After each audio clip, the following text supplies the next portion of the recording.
Part 56. Alien Relic Hunter. Author, Chen-Mi-san.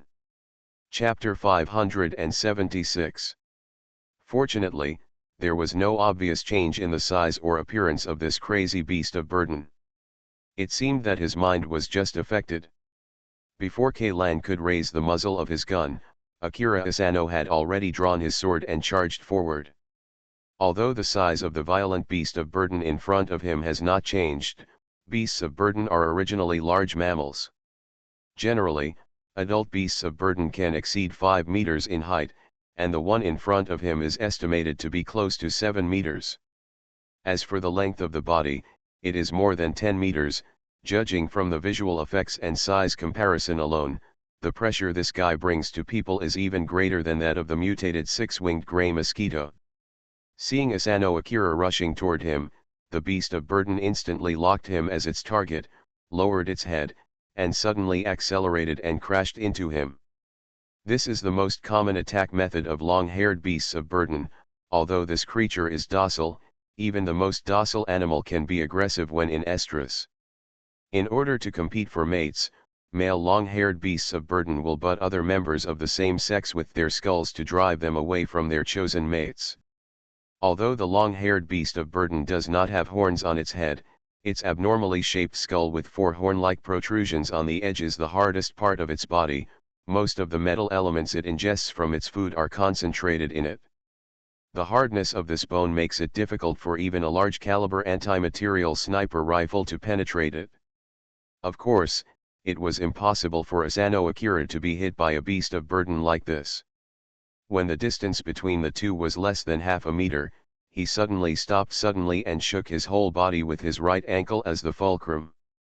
He ducked to the side and rear of the beast of burden, and at the same time, the sword in his hand also opened a huge gash in the lower abdomen of the beast of burden.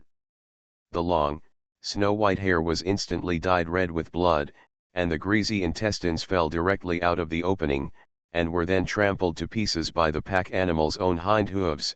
K-Lan suddenly discovered that the ruptured intestines were exposed. What came out turned out to be corpses covered in large pieces of blood and flesh, perhaps because the digestive system of plant-eating creatures is not suitable for digesting meat. Many of these corpses still retain their original appearance. K-Lan, there was even a vaguely identifiable human arm. The herbivorous beasts of burden have actually begun to eat meat. K-Lan shook his head to himself. Compared with mimetic infection, this thing was not that strange, but it gave him a new feeling in his heart. Added a bit of gloom. No one knows what has become of the other collections that are more cruel in nature. The beast of burden did not fall down immediately because its belly was cut open. The severe pain only intensified its rage. Instead of turning its head to look for Asano Akira, it turned sideways and ran towards Asano Akira. It was quite a bit like an ancient Chinese martial arts. It means Iron Mountain reliance. If Asano Akira was hit solidly by this Iron Mountain kick, even if he was wearing power armor, it would probably be enough. After all, the tonnage of the beast of burden is there, plus the inertia during the collision. Just even the bulletproof glass exterior wall of the Institute's public restaurant couldn't withstand the impact of this beast. This time, Asano Akira did not choose to dodge, but jumped up directly and lightly jumped onto the back of the long-haired beast of burden. The moment his feet came into contact with the back of the beast of burden, his knees and hip joints quickly bent, and his whole body assumed a posture similar to a squat, in order to resolve the force transmitted to him. Then, holding the sword with both hands, he stabbed straight into the back of the beast of burden. Akira Asano did not insert the tip of the knife through the ribs to stab the soft internal organs in the beast's body. The internal organs were vital, but they could not kill a violent beast immediately, and would instead cause the dying beast to explode. Produce greater power. If you want to stop its movements immediately, the best way is to destroy its central nervous system like you did with the six-winged gray mosquito. Crack. Crack dash. A teeth-piercing crisp sound came from the place where the sword pierced. Apart from the skull, the spine was the second most metal-rich part of the beast of burden. Its spine, which is as thick as the mouth of a sea bowl, is as strong as an alloy. Even a blade made of nano alloy cannot penetrate it for a while. At this moment, Asano Akira's power armor had more than 10 movable armor parts on the back of his hands, wrists, forearms, elbows, shoulders, etc., flipped open, revealing various sizes of movable armor. The vector thruster nozzles, after adjusting the angle, began to spray blue tail flames. Asano Akira's arms were like too many rockets, forcibly pushing the sword little by little. Get in. It turns out that this is what the equipment department means by the specialized close combat type of armor.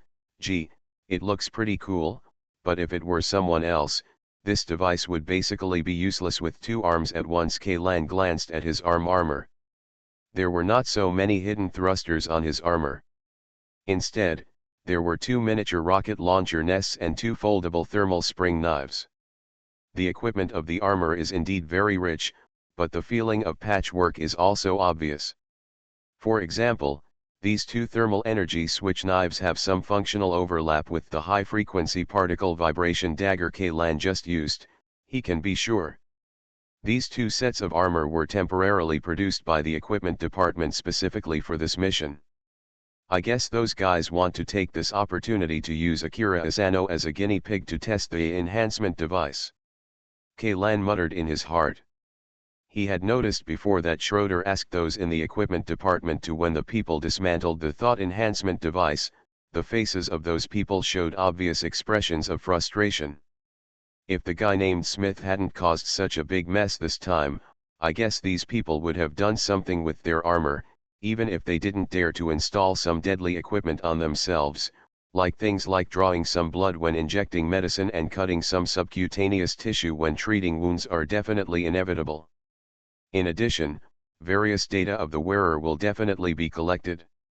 It is said to be used as a reference for developing new armors. In fact, what this group of people will use this data to do, Kaylan can guess with his heels. Arrive. Kaylan secretly decided that when this mission was completed, he would directly appropriate these two sets of armor, and save the madmen from the Institute from causing any more trouble. With the blessing of more than a dozen vector thrusters, the entire sword quickly penetrated into the body of the long-haired beast, leaving only a section of the handle exposed. The violent beast of burden could still roar in pain at first, but as the blade penetrated deeper and deeper, its roar gradually became weaker, and its huge body knelt on the ground, no longer like it had at the beginning. Struggling so violently, Akira Asano pulled out his sword, stepped on the beast's back and took a few steps forward. He aimed the tip of the knife at the back of the beast's head and stabbed it again. The wild and out-of-control beast of burden finally stopped moving and fell silent forever. Akira Asano sheathed his sword, jumped down from the mountain-like corpse of the beast of burden, and said lightly, "Dead." I know. Kaylan nodded. In the past, he would have dissected the corpse of the beast of burden to study the reasons for its madness, but now, Kaylan has no such intention at all. 7 hours have passed since the incident broke out. In 5 hours, the reserve power supply of the underground icehouse will be exhausted. Once the thing sealed deep in the icehouse escape, it will not be easy for the two of them to deal with it. Yes. There is another one in the restaurant, Asano Akira added. Is it also a long-haired beast of burden? No, the weight is much lighter than that of a pack animal, but the speed is faster, Akira Asano replied. Also, there seems to be survivors hiding on the second floor of the building at 9 o'clock. Since that thing didn't take the initiative to cause trouble for us, there is no need for us to waste time on it. Kaylan thought for a while and said, as for the survivors, as long as they hide in the building and don't come out, they will be fine. Don't stick your head out and look around blindly, it's safe for the time being, at least much safer than following us. Asano Akira nodded. He had no intention of asking Kaylan to rescue people. After all, even if they rescued people now, they would not have time to escort these survivors back to the third line of defense. What's more, Schroeder emphasized at the beginning of the mission that the undead crew would have already acquiesced that the entire contaminated area had been fallen and there were no survivors. However, out of humanitarianism, Kaylan still recorded the coordinates of the building and sent it back to the command headquarters. There may be survivors in the building marked Point A. You can pay attention to it when cleaning up later, or prioritize sending the rescue team here. In addition, traces of collections that broke containment were found in the restaurant marked Point B. As for how to deal with it, you will decide by yourself at that time. Received. Schroeder's voice came from the earphones, but until the meme itself is erased, we cannot send more manpower to the contaminated area. I know. Kaylan nodded, then turned to the building where the survivors were hidden, and shouted loudly, if there are still people alive inside, remember two things: first, never walk out room; secondly, don't look at anything outside the room, and don't look at the screen of a mobile phone, TV, or any electronic device. If possible, I suggest you keep your eyes closed. There will be signs of death in 5 hours at the latest. Rescue workers are here to take you away. As soon as Kaylan finished speaking, there was a sound of knocking on the windows on the second floor of the building. The windows made of bulletproof glass kept making loud banging noises, which made Kaylan couldn't help but look up. It was indeed a survivor, but all the parts of this survivor's body that were exposed outside the clothes were covered with grape-shaped sarcomas. But what made Kaylan a little strange was that none of these sarcomas seemed to be. The eyes were cracked, and the eyes hidden in them were not exposed, so that this person looked more like a patient infected with some strange disease. Intelligence update: the person in marking point A is not a survivor, but a mimetic infected person. Kaylan paused, but decided to tell Schroeder the actual situation. However, this infected person is a bit strangeness. Strange? What a strange method. His body is covered with sarcomas, but for some reason, none of the eyeballs among these sarcomas seem to be mature, and none of these sarcomas have cracked. Moreover, this man's physical strength seems to be very good. After hearing me after shouting, he kept banging on the glass window, Kaylan said. His heartbeat, pulse, and breathing were also stable, and his physical signs were all normal, Akira Asano added, so I just thought he was a survivor. Generally speaking, the energy and nutrients in the body of humans infected by memes will be sucked dry by those crazy eyeballs in a very short period of time, and the organs throughout the body will rapidly fail due to insufficient energy and oxygen supply, leading to infection. The patient died himself, like Professor Smith, the instigator of this incident. The whole process took less than a minute from when he discovered sarcoma on his arm to when he fell to the ground due to exhaustion and lost the ability to move independently. The guy in front of him looked very lively, and he didn't look like he had been sucked dry at all. Kaylan even wondered if this guy really just suffered from a strange disease, right? But the symptoms of this strange disease look very similar to those of people infected by memes. There seemed to be a heated debate at the headquarters. After more than a minute, Schroeder said, please try to communicate with the infected person to confirm whether he is conscious. Okay. Kaylan raised his head and shouted again, stop knocking. I see you. If you can understand what I say, tell me your name and identity. As soon as the sentence was spoken, the man stopped knocking, but he did not open the window, but shouted something inside at the top of his lungs. Unfortunately, the sound insulation of this window was so good that Kaylan couldn't hear what the man was shouting at all. If it weren't for the high-power loudspeaker installed on his power armor, the other party probably wouldn't be able to hear him at all. He could only look at Asano. Akira aside, patted him on the shoulder, and asked, what is this guy shouting inside? He said that he was an engineer in the logistics department of the institute and his name was Jotong. All the doors and windows in this building were locked and he was trapped and died inside. This guy, isn't this his own residence? Doesn't he have the authority to open the door? During special periods, ordinary personnel's permissions will be revoked, Schroeder explained on the communication channel, but the access card in your hand can open the door lock of this building. Ask him again how he was infected, when he was infected, and what his current condition is, Schroeder added. P.S. Thanks to Xuanjiao Lingkong for the 6,000 starting coins, thank you Suyi for the 5,000 starting coins, thank you to Kaishuk's Plane and Leader Knowering Name for the 1,500 starting coins, thank you to the 915 Genius and the Forgotten Name for the reward is 100 starting coins. Alien Relic Hunter Author, and Chenmi-san. Chapter 577. He said that today was his day off. He was resting in the dormitory, but he heard gunshots outside. He took a look and found that there were robots killing humans, so he hid in the dormitory, but he didn't pass. After a while, I started itching all over my body, and those sarcomas also grew out. Akira Asano simply acted as the messenger. It seems that this guy accidentally saw the meme when he stuck his head out to look around, so he was infected. Kaylan analyzed.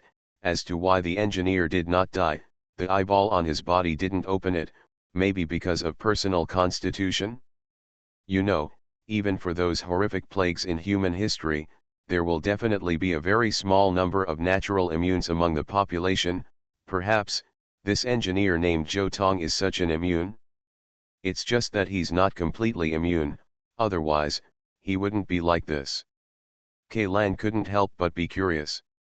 If those eyeballs on his body are not mature yet, can they be considered a carrier of memes? If ordinary people saw those sarcomas on his body, would they be infected?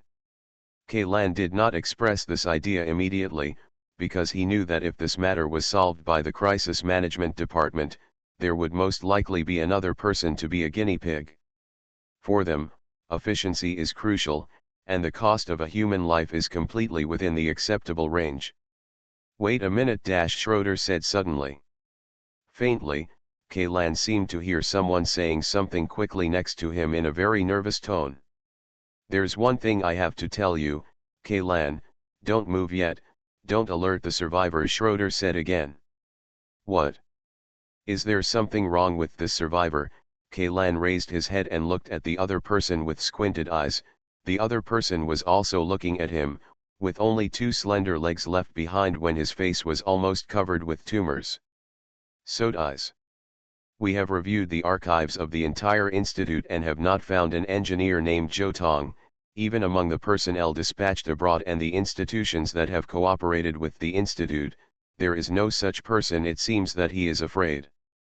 As if being heard by the survivor, Schroeder lowered his voice very low. The only person named Zhou Tong is a female researcher. In the video you saw at the beginning, he was the first to be the person the meme infects. Oh, I have an impression. Kaylan nodded. In the video, the female researcher's face was directly blocked by a black mosaic, and the part above her neck never appeared in the video. In the unprocessed picture she looked at later, her real appearance had been completely destroyed by sarcomas and eyeballs, making it impossible to see her true appearance clearly. But what is certain is that Zhou Tong and this Zhou Tong are definitely not the same person. The former is a slender woman. Compared with others and the door frame in the corridor, her height is definitely not more than 1.6 meters, and she is relatively petite even among women. As for the big man lying behind the window in front of him, even if you ignore his extremely thick torso and limbs due to sarcoma, his height is already over 1.8 meters. Even if we take a step back, she is really Zhou Tong, and the changes in her body are caused by being infected with the meme, just like the ridiculously large six-winged gray mosquito, so why would she lie? Woolen cloth? The person most responsible for this incident is Professor Smith. Researcher Zhou Tong is just an unlucky passerby. Before being infected by the meme, she had nothing to do with Professor Smith's experiment, so there is no way to evade responsibility. As for concealing the identity of the infected person, that's even more impossible. The dense sarcomas on the body can be seen by anyone who is not blind, so what's the point of lying? What's more, as an insider of the institute, it is impossible for she not to know how complete the institute's information files are. It only takes a few seconds to check a person. To fabricate such a lie that can be exposed at a glance, besides wasting their time, what else? Etc. Waste time. Kaylan was suddenly shocked. The only purpose of this survivor's appearance was to delay their time. As for how to verify this guess, it's very simple, as long as Kaylan and Asano Akira ignore him and just move forward. Command: I decided to ignore the survivor and continue to move forward, but I judge that the survivor may try to stop us. If it really does that, then my guess should be correct, Kaylan said in the communication, said Schroeder in the channel. Your guess? What guess? Do you suspect that this person is here to stop you? Is he controlled by the meme body? Although Kaylan did not speak clearly, Schroeder still immediately I understood what he meant. Yes. If this is true, then another guess can be verified. Ian's tone gradually became serious. The meme's identity has self-awareness and intelligence, Schroeder said another guess in the same solemn tone. A simple monster is not scary. No matter how powerful, terrifying, or incredible its abilities are, it is just a monster and can always find a suitable countermeasure. But a monster with intelligence no less than human beings would be terrifying. Because when Kaylan and the others are thinking about ways to deal with it, it is also thinking about countermeasures. It can also think of any strategy that humans can think of. This is the most troublesome part. Permission to move. Schroeder nodded. If there is any change on the other side, please report it to the command center immediately. Kaylan took one last look at the survivor and then looked away. We still have a special mission. Just wait here and don't leave this hiding place. The next batch of rescuers will come to you. After saying that, Kaylan made a move to move forward. Boom, boom, boom. Suddenly, the survivor began to knock on the glass window hard again, danced and shouted to Kaylan. He said, "Let me not leave him. There are monsters wandering in this area and he will be killed," Asano Akira said. "As long as you don't make too much noise, you'll be safe there." After Kaylan said a few words, he patted Asano Akira on the shoulder. "Okay, don't pay attention to him. No matter what he says, it's okay, leave it alone." Immediately, the two of them walked forward without looking back. They hadn't taken a few steps when there was the sound of glass breaking behind them. Kaylan turned around and saw that the survivor who had just said he was trapped indoors had smashed the solid bulletproof glass with one punch and jumped from a 4-story building. He fell heavily to the ground, and when he landed, the joints of his legs were bent in the opposite direction, and the white bone stubble pierced directly from under the skin. He smashed the bulletproof glass, jumped from the building, and broke his leg, Kaylan reported to the headquarters with an expressionless face. "Don't come forward for help. I repeat, never come forward for help," Schroeder quickly replied. "I know, I'm not stupid." Kaylan stared at the survivor lying on the ground. "Being able to smash bulletproof glass with your fists must be at least a level 2 enhanced person. In the case of extreme anger, a first-level enhanced person should be able to do it reluctantly," Lin Kaiming added, "but if he is really a survivor, he does not need to do this. He is crawling on the ground with his hands, his speed is accelerating, now he is walking faster than normal," Kaylan said as he stepped back. "This looks like it was interrupted in a doomsday movie. The legs are like zombies." The survivor's legs were dragged on the ground, and his two arms alternately reached out, scratching the ground, dragging his body quickly towards Kaylan. This was simply not something that a sane human being could do. His movements are more like that of a madman, or a monster. Just when he was still 5 meters away from Kaylan, hundreds of sarcomas all over his body bloomed at the same time, and hundreds of scorching eyes suddenly focused on Kaylan. In these eyes, Kaylan felt extremely obvious anger. The idiom glaring suddenly popped into his mind, but being glared at by hundreds of eyes on the same creature probably couldn't be expressed in just 4 words. All the eyes on the target's body have been opened. It is not a survivor. Kaylan tapped the ground with his toes, using the reverse thrusters on his legs and waist to float away while speaking quickly in the communication channel. "If I had to give this thing a name, I think Pretender is a good one.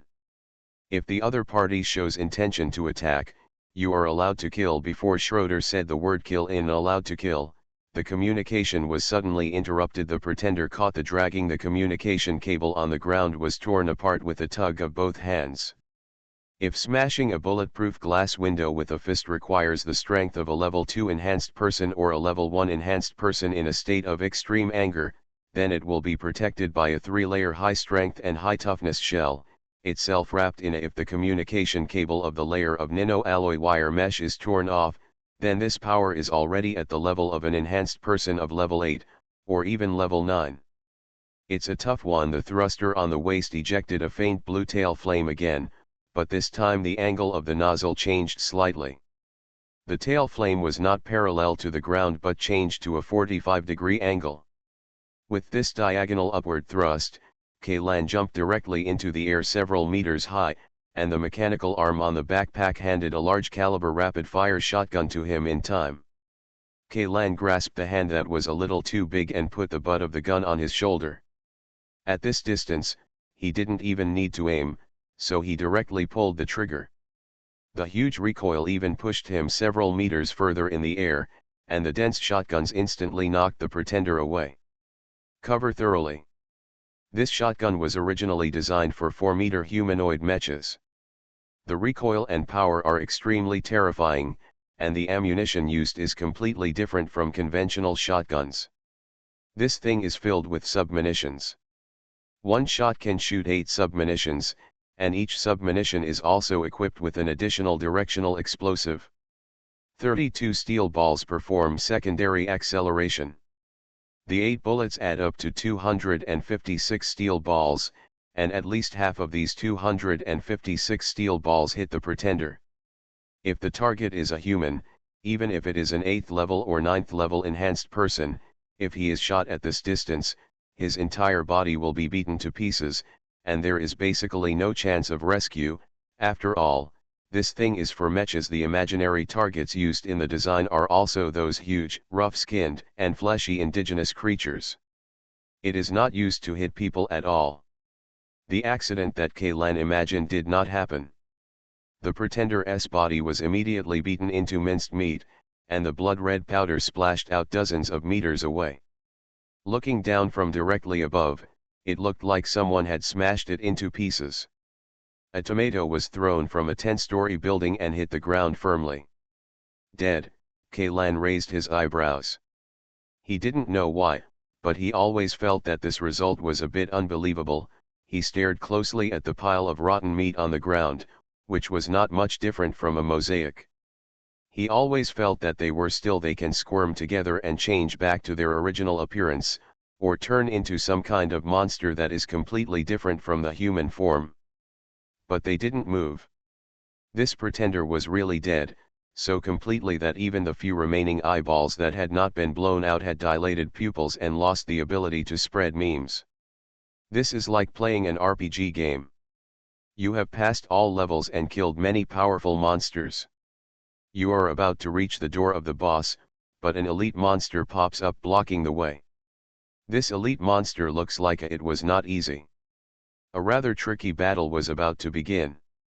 As a result, the player casually used a small skill, and the elite monster was completely defeated.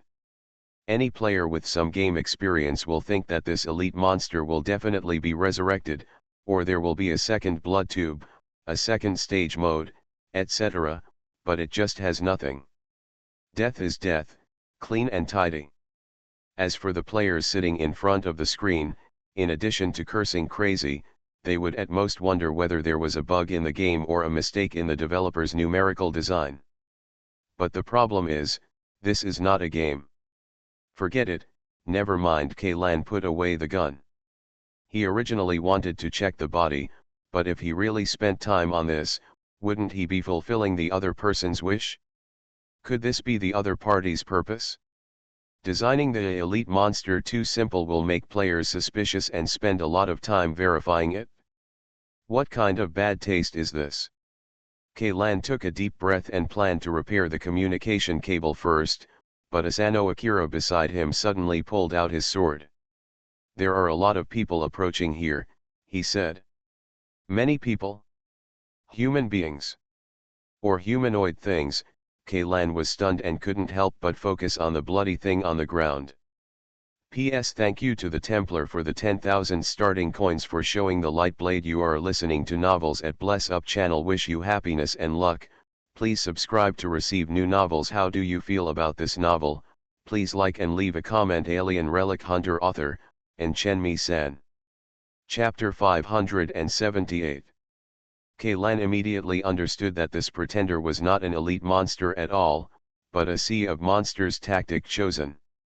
In less than 10 seconds, the source of the noises Asano Akira heard appeared in front of the two of them. These people, assuming they can still be called people, their bodies were all covered with the large and small sarcomas, in terms of appearance, are almost the same as the pretender who calls himself Jotong.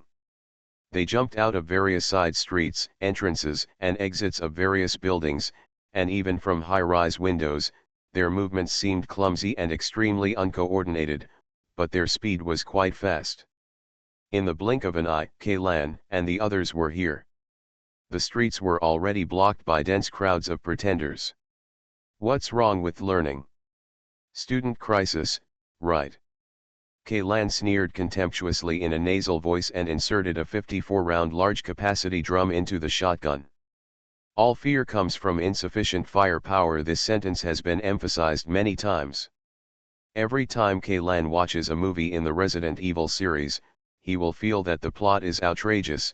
Those hordes of zombies have no single combat power. Strong, even the executioner who existed as a boss in the early stage could not get up again after being shot in the head by the protagonist's homemade coin shotgun. And the most puzzling thing is that although zombies are obviously very easy to kill, the weapons of the protagonist team always only have small pistols and submachine guns that are difficult to penetrate even a body armor, like the standard equipment of Umbrella Company soldiers. Assault rifles appear so rarely in the movie that just getting a minigun and mounting it on a vehicle or carrying it in the hands of a big guy can be regarded as the most powerful heavy weapon in a movie. Kaylan couldn't help but wonder, in the worldview of Resident Evil, don't each country have its own military besides the private army of the Umbrella Company? Even if more than 90% of the soldiers are infected, won't the army's armed forces be able to defeat 10 times the enemies who can only bite with their teeth and scratch with their fingers? You need to know the zombies that appeared in the early stage. These monsters can't even run. They move extremely slowly. Even the moving targets on the shooting range are faster than them. After the initial commotion, the vast majority of zombies will inevitably be attacked. Suppression, as long as one unit can complete self-clearance, it can also help more units to liberate themselves from chaos. Not to mention 1/10, as long as 1% of the original soldiers are organized, with the weapons and equipment of the old era, there will be no biological crisis to fear. This is still taking into account the direct spread of the virus among the military, but in fact, when the zombie wave first appeared, the war machines of various countries should have already been activated, and it would be difficult for the virus to even cross the borders between countries. Boundaries between. Kaylan always feels that the screenwriters of the Resident Evil series, for the sake of the plot, seem to directly treat the governments of various countries as a group of retarded people. Even civilians were able to survive so many people and form various groups of survivors, but the army collapsed as soon as the crisis broke out. It is difficult not to doubt the IQ of the screenwriter and director. 7 steps away, the gun is fast. Within 7 steps, the gun is not only fast but also accurate. How can zombies defeat an army armed with modern weapons? In Ian's view, facing the zombie wave, there is no need to use nuclear weapons to arrange more than 100 ways for these monsters to die. He switched the repeating shotgun to fully automatic shooting mode, and then locked the elbow and shoulder joints of his right arm that were responsible for the main recoil. 2 pairs of hooks popped out from the heels and plowed deeply into the concrete road. The next second, a storm of steel balls hit the pretenders who were rushing over. In many movies, TV series, or games, The effect of using fully automatic weapons to shoot large groups of enemies is often that the enemies fall down one after another like wheat harvested by a scythe, but under the muzzle of Ian's gun however, the pretenders couldn't even leave a complete body behind. The pretenders in the front row were directly smashed to pieces by the dense steel balls. They were like fresh meat thrown into a wall-breaking machine, and in the blink of an eye they turned into mincemeat flying everywhere. The 54-round large-capacity drum was emptied in just 10 seconds, and the barrel of the shotgun had turned red. As for the group of pretenders, not even a single intact limb was left. Nothing left. Asano Akira, who was standing in front of Lan, was stunned for a moment, and sheathed the battle with some disappointment. None of these pretenders could rush within 10 meters of the two of them. Lan grabbed the red and deformed barrel and removed it. The auxiliary mechanical arm mounted on the backpack worked very cooperatively to insert a brand new barrel. He still has 7 replacement barrels like this in his backpack, and although there are only 2 spare drums, as long as the empty drums are stuffed back into the backpack, the automatic loading device will reload the drums within half a minute. Fill it up. Even if all the infected people in the institute turned into such monsters, they would not be able to get close to Lan. Asano, stay alert, Lan said, then removed the anchor hook used to fix his body, turned around and walked back to the broken communication cable. Test, whether the communication is restored. Sizzling. Test again. Sizzling. Lan kept repeating into the microphone. However, even after connecting the broken cables, his communication equipment was still unable to contact the headquarters. Forget it, let's just do this. Lan walked behind Asano Akira, unplugged the communication cable from his back, and plugged it into his power armor. Anyway, Akira Asano, a boring gourd, cannot take the initiative to talk to the people at the headquarters. In addition, he is still in a close combat position. Dragging a cable behind him can easily affect his position in the battle, and may even become a flaw in the eyes of the enemy. For example, although the opponent has clearly dodged the attack, the opponent grabs the cable behind his back and pulls the person back. In a close fight, such a flaw is almost fatal. As soon as he entered the communication channel, Schroeder's anxious voice rang in Ian's ears. What's going on? Why was the communication suddenly interrupted? Why did it suddenly go offline just now? Also, there was a message from Akira Asano. What's going on with the deafening gunfire? I've been asking just now, but Akira Asano didn't reply to me. Now he suddenly went offline again, and then you came online again. What happened? The young chief of the crisis management department was obviously not calm, and he fired a series of questions at Lan like a barrage of questions.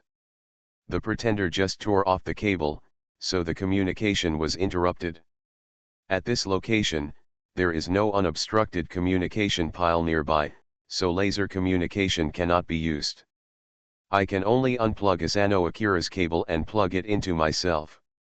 Lan replied. What about the gunshot? What happened to the gunshot? Schroeder continued to ask. Is that the gunshot of a mecha using a rapid-fire shotgun? You emptied a full magazine. Is the pretender? Is it so difficult to kill? Is it still alive now? It's dead. It's not difficult to kill, it's just that there are a lot of them. More? There's more than one pretender. Schroeder obviously paused. Although there was not a whole corpse left, I did a rough count just before I opened fire. There were about 200 pretenders who appeared in the field of vision. 200 people. Can you describe their condition and attire? Schroeder asked in a deep voice. At the same time, after hearing the news, the experts from the countermeasures team in the headquarters immediately started whispering among themselves. As the discussion progressed, some people's faces quickly became ugly. In terms of condition, they are all similar to that Jotong, with tumors all over his body, Lan recalled. As for the attire, most of them are wearing researchers' standard white coats, and some are wearing formal and casual clothes. Oh, also there were several people wearing heavy hazmat suits. This group of people should have been staff of the institute during their lifetimes. Lin Keiming said something that sounded like nonsense. But even if it was nonsense, what he said was still wrong. They are not dead, they are just controlled, K-Lan said. Asano Akira can hear their pulse and heartbeat. Their bodies are obviously alive. As for the brain, I am not sure whether the brain is dead or alive. But the functions of the cerebellum and brainstem must be intact. K-Lan continued, I believe that the body of the meme not only has self-awareness and intelligence, but has also mutated, or evolved. The earliest infected people will be infected by the eyes that opened on their bodies in a short period of time. They died after sucking up nutrients. As for these pretenders, their eyes have always been in an immature state, so their body functions have not been too seriously affected. Originally, I thought this was just an accidental case, but now it seems that this was obviously intentional by the subject of the meme.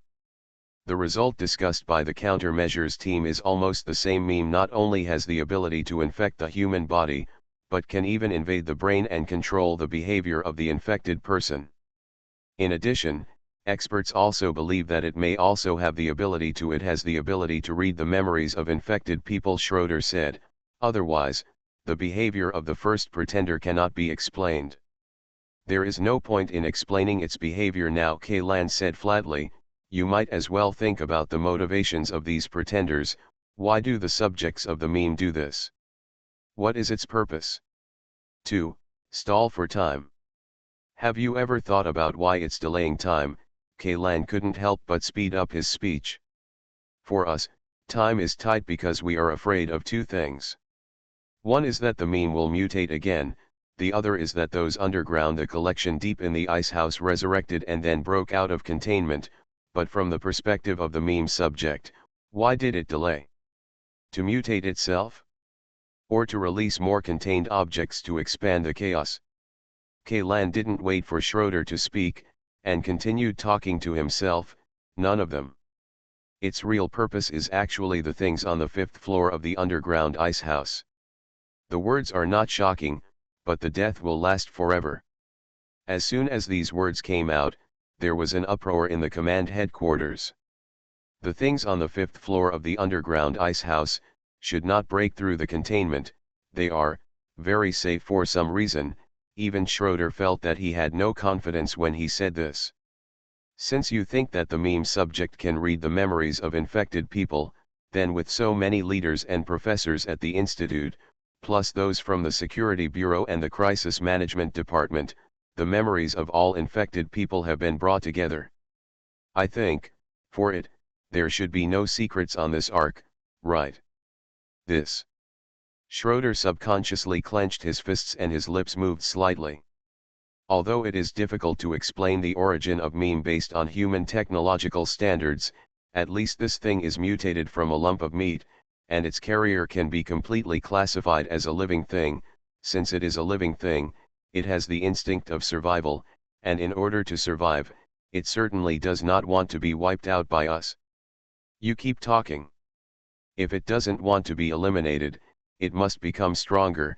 If it doesn't have intelligence, then it may rely on its own further mutation.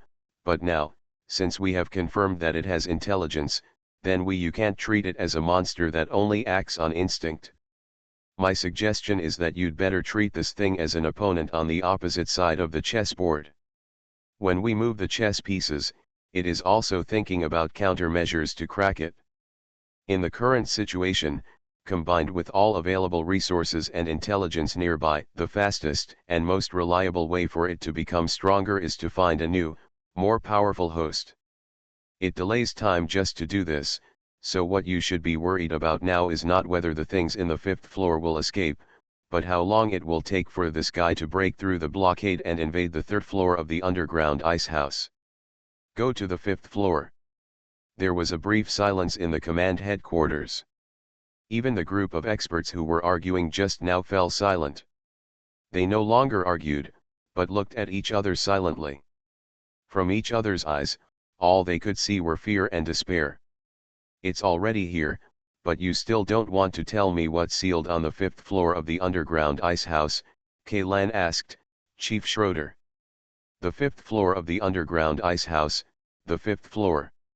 Schroeder said word by word with a trembling voice, what is sealed is, a prehistoric species. Prehistoric species? Is it a part of the remains or a genetic fragment extracted from the tissue? None of them, there is a complete prehistoric species in the container on the fifth floor. A complete prehistoric species, at this time, even Kaylan was shocked. You mean, there is a complete prehistoric species inside the Ark? Alien Relic Hunter. Author, Chen San. Chapter 579.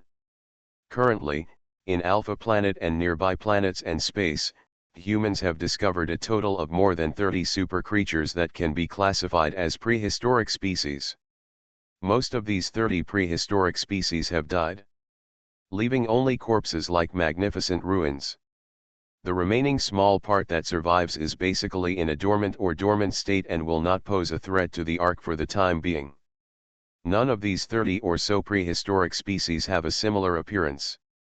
Each one of them is a unique individual. Therefore, it can be said that more than 30 prehistoric species creatures have been discovered so far.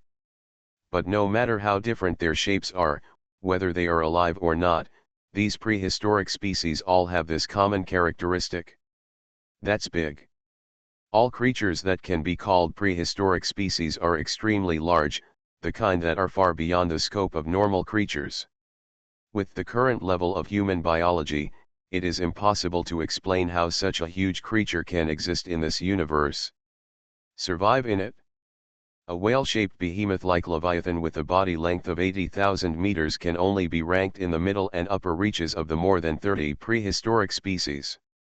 Those creatures that live in the gravity-free environment of space are easy to say, but those living in the prehistoric species on Alpha Planet are difficult to explain, let alone the atmospheric oxygen content of Alpha Planet and the Earth's Cenozoic era, including Diplodocus and Brachiosaurus. It is difficult to breed creatures of this size. The weight of these prehistoric species alone is enough to crush the organs in their bodies to pieces. Unless these super creatures can be like the Ark, with tens of thousands of anti-gravity devices installed on the entire ship, they can barely gain the ability to move around on this planet. Kaylan searched in his memory. As far as he knew of the prehistoric creatures, none seemed to have a body length less than 10,000 meters. If such a behemoth wanted to be sealed in an ice house, then Schroeder, how big should the sealed container in your mouth be? Tell me first, is this prehistoric beast, dead or alive? Kaylan took a deep breath and asked. Alive. Schroeder hesitated for half a second and said. Damn it, after hearing the other party's answer, a curse word immediately jumped out of Ian's mouth, a living primordial species. How did you get this thing onto the Ark? I don't know. Schroeder answered honestly. He really didn't know that the contents of the fifth floor of the underground ice house had been sealed there before he joined the crisis management department. When he learned the news, he was even more shocked than Kaylan. Which prehistoric species is in the ice house? Is it one of the more than 30 that have been made public, or is it a secret species that has not been disclosed? It's Yinglong. Yinglong. The name Yinglong first came from a book called The Classic of Mountains and Seas during the Warring States period of China. In this book, many bizarre mythical creatures are recorded, and Yinglong is the more famous of these mythical creatures. A sort of. The shape of Yinglong in ancient books and oral myths is very close to the extremely famous fantasy creature Chinese dragon, antlers, a bull's head, a snake body and 5 sharp eagle claws. This fantasy creature is a fantasy creature that every Chinese person even today, many companies or organizations founded by Chinese descendants on Ark often use dragon-shaped totems as their trademarks or emblems. And Yinglong, compared to the common Chinese dragon, has a pair of huge colorful wings. As for the prehistoric species Yinglong, it is a prehistoric species found deep in the Ultra Sea in the south pole of Alpha Star. It was a snake-like creature with a body length of more than 20,000 meters, entrenched in the deepest part of the Great Trench in the center of the Polar Sea, the Eye of Hell abyss. When this prehistoric species was first discovered, a Mexican expert proposed to name it Kukulkan. This is the name of Quetzalcoatl in Mayan mythology, but more than half of the exploration team at that time, the experts, were all Chinese. After several discussions, they finally gave this ancient species Yinglong, a name that is very Chinese mythological. This prehistoric species is covered in huge scales, but on its back, about 1/3 of the way from its head, a pair of huge wings grows. The exploration team once made a rough measurement of the size of the wings. The conclusion is that if this pair of wings is fully unfolded, the area on one side is equivalent to the size of 3 East 9 districts put together. At first, the exploration team thought it was just a pair of fins, the external movement organs of Yinglong. But when the unmanned submersible equipped with a visible light camera approached Yinglong, it was discovered that the wings were actually covered with things that looked like bird feathers, although each fiber of these feathers was as thick as a human's arms, but from a distance, its shape looks exactly like a bird's feather. A giant beast that lived in the abyss of the deep sea actually had feathers on its body. If you told this, it would be like a joke. Experts from the exploration team immediately came up with two conclusions. Some people believe that the pair of wings may not be a locomotive organ, but a feeding organ. The ones on them are not feathers, but an organ that can filter seawater like gills. The fish and plankton caught and intercepted by the feathers will become the food of the dragon. Others believe that Yinglong is not a marine creature at all, but its body happened to sink into the eye of hell abyss. That's right, the Yinglong discovered by the exploration team was actually a corpse. This corpse has been sinking in the abyss for tens of thousands of years, but there is no sign of decay at all. Not only that, Yinglong's corpse has been releasing toxins to the outside world, so that the eye of hell, the abyss, became a sea area without any signs of life. This is truly a death place. Isn't Yinglong dead? And its corpse should still be in the eye of hell abyss in the extreme sea. How could it end up in the underground ice house of the Institute? Kaylan and Akira Asano continued. While continuing, he asked as he hurried on. I'm requesting permission from the crew, please wait, Schroeder replied. If you delay it any longer, I'll probably see that thing appear in front of me with my own eyes. It's already here, and you're still hiding it? Are you seriously ill? Kaylan couldn't bear it. He cursed. Sorry, because the confidentiality level involved is too high, I can only, Schroeder was stunned for a moment. Before he submitted the application for opening permissions, he suddenly received a message from the undead crew. The content of the message was very brief, with only 2 words, approval. Schroeder couldn't help but beads of sweat broke out on his forehead. He subconsciously looked up at the surveillance camera in the corner of the ceiling. It seemed that at least more than half of the members of the undead crew were watching everything that happened here. Every move he makes is probably seen by them. Schroeder knew in his heart that if he could not handle this matter well, it was still unknown whether he could continue to sit in the position of chief of the crisis management department, and whether his life could be saved, not to mention whether he could continue to sit down. Although he was not afraid of death, when he thought that the big men who controlled the fate of the Ark and all mankind were staring at him, an inexplicable sense of nervousness could not help but surge out of his heart. Even when he faced off against the SP-type mutant that killed half of the team, he had never been so nervous. The application has been approved, Schroeder said. He couldn't help turning his head and glanced at the other people who were still standing not far away. Although the faces of the experts on the countermeasures team are still very pale, their mood has eased slightly. Most of them are people who know the secrets of the underground ice house. Only the students from the newly promoted research institutes and affiliated colleges are still at this moment in confusion and fear, but due to authority issues, they did not dare to ask questions to their division commanders. The division commander here refers to teachers and elders, not the division commander in the army, please note. As for the hunting god hunting group, except for the middle-aged man named Hound, who was leaning on the back of the chair with a solemn expression and meditating, the others were discussing something in a low voice. The main thing they discussed is the name of the Undead Crew Club. The name Immortal Crew has appeared twice in the phone calls between Kaylan and Schroeder. Even if they knew nothing about it at first, they have already smelled the unusual meaning behind the name.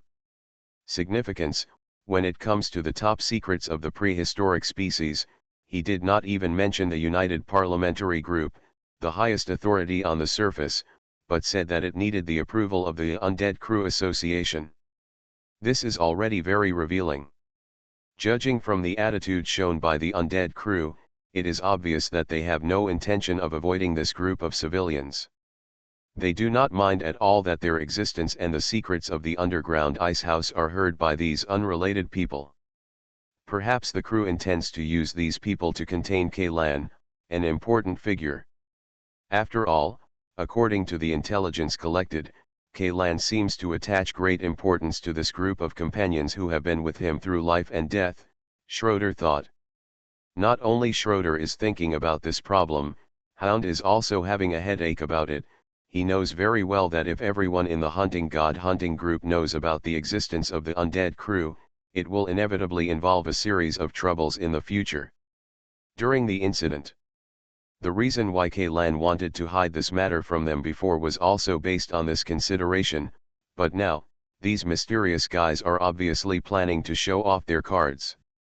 No, this can't be considered a showdown. To be precise, it should be the entire god hunting group tied to a chariot that will never turn around.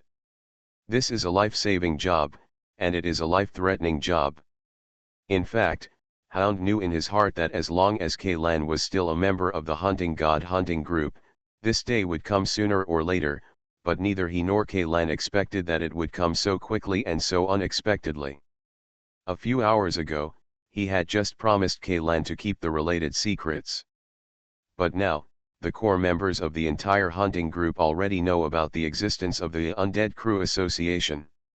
It's so damn interesting. The Hound put his little finger into his nostril, dug it hard, and then flicked the pulled thing towards Schroeder's back. Damn it, is this guy named Schroeder deliberately trying to drag us down? He thought to himself. Does he want to use us to tie up Kaylan? Just when he was thinking this, Yvonne and Leighton had already approached Lin Keiming, and the latter explained to them in a low voice. Lin Keiming didn't reveal much to them, but it was enough for Yvonne and others to digest for a while. They first looked at each other with complicated eyes, and then fell into silence in unison. Any ordinary person living on the Ark would have a similar reaction when they hear the news. Hound curled his lips. After all, no one would have thought that the person who truly holds the highest authority on the Ark is not the United Council, but they are a group of things that have lived for hundreds of years, and it is no longer certain whether they are even considered human beings. Of course, he did not say this thought out loud, but stared at Schroeder without saying a word.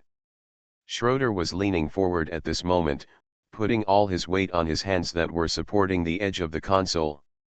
His brain was running rapidly, thinking about how to convey the information to Kaylan in as concise a way as possible. What is sealed in the 5th floor of the underground icehouse is not actually Yinglong, but a living egg, Yinglong's egg. Yinglong's eggs. Ian's footsteps paused briefly. Didn't you say that the breeding behavior of prehistoric species has never been discovered? So this is top secret. If the public knew that the wild species could reproduce, do you know how much panic it would cause? Schroeder said. I don't think so. The incubation period for a creature like the prehistoric species is probably longer than a human lifetime, right? I even doubt whether human civilization can persist until the day when this egg hatches successfully. Ian's tone became slightly calmer. Let's continue talking about how this thing came about. The exploration team that discovered Yinglong unexpectedly discovered signs of life activity when they went deep into the Eye of Hell abyss for the 5th time. That time, the unmanned submersible approached an unprecedented 200 meters. The dark green venom secreted by the dragon corpse has almost blocked the entire field of view of the visible light camera, but the sonar of the deep submersible heard a weak, but very stable heartbeat. Is this the egg? Yes, when this egg was discovered, it was attached under a scale on Yinglong's tail, and was wrapped in white fascia. At the bottom of the fascia, there were 3 tough fleshy umbilical cords and yinglongs physically connected. This doesn't mean that the egg must have been laid by yinglong, right? It could also be some kind of parasite, right? As for the 3 meat tubes, they are not necessarily umbilical cords. Maybe they are used by this kind of parasitic organism to absorb the feeding organ that nourishes the host. But radiographic imaging found embryonic larvae that were very similar to yinglong's corpse inside the eggs, Schroeder concluded. Alien Relic Hunter. Author, and Chen-Mi San. Chapter 580. So, you just brought it back to the Ark. This is a very precious research sample. Neither the Undead Crew Association nor the Research Institute can ignore it. Rather than throwing it into the abyss of the sea, it is better to control it. Control it, Kaylan interrupted Schroeder directly. Can you control it? Schroeder did not reply. He knew very well that there was no point in continuing to argue on this issue. The matter had already happened. What they had to do was to handle the current situation as well as possible and reduce the loss to the lowest possible level. Lowest. This is originally the job of the Crisis Management Department, to wipe the butt of those research geeks who have no idea. While Kaylan was communicating with the headquarters, he and Asano Akira did not stop. Finally, after running wildly for nearly 15 minutes, the pure white biological laboratory building of the Institute appeared in their sight. Of course, this pure white color is only for the laboratory building itself, and does not include those things currently wrapped around the outside of the building. I finally know why the experimental building and underground ice storage lost power. Kaylan murmured. At this moment, the outside of the entire experimental building was wrapped in tangled branches and vines. The thinnest of these vines were as thick as a human thigh, and the thickest were so thick that even 2 or 3 people could not hug them together. They broke apart immediately.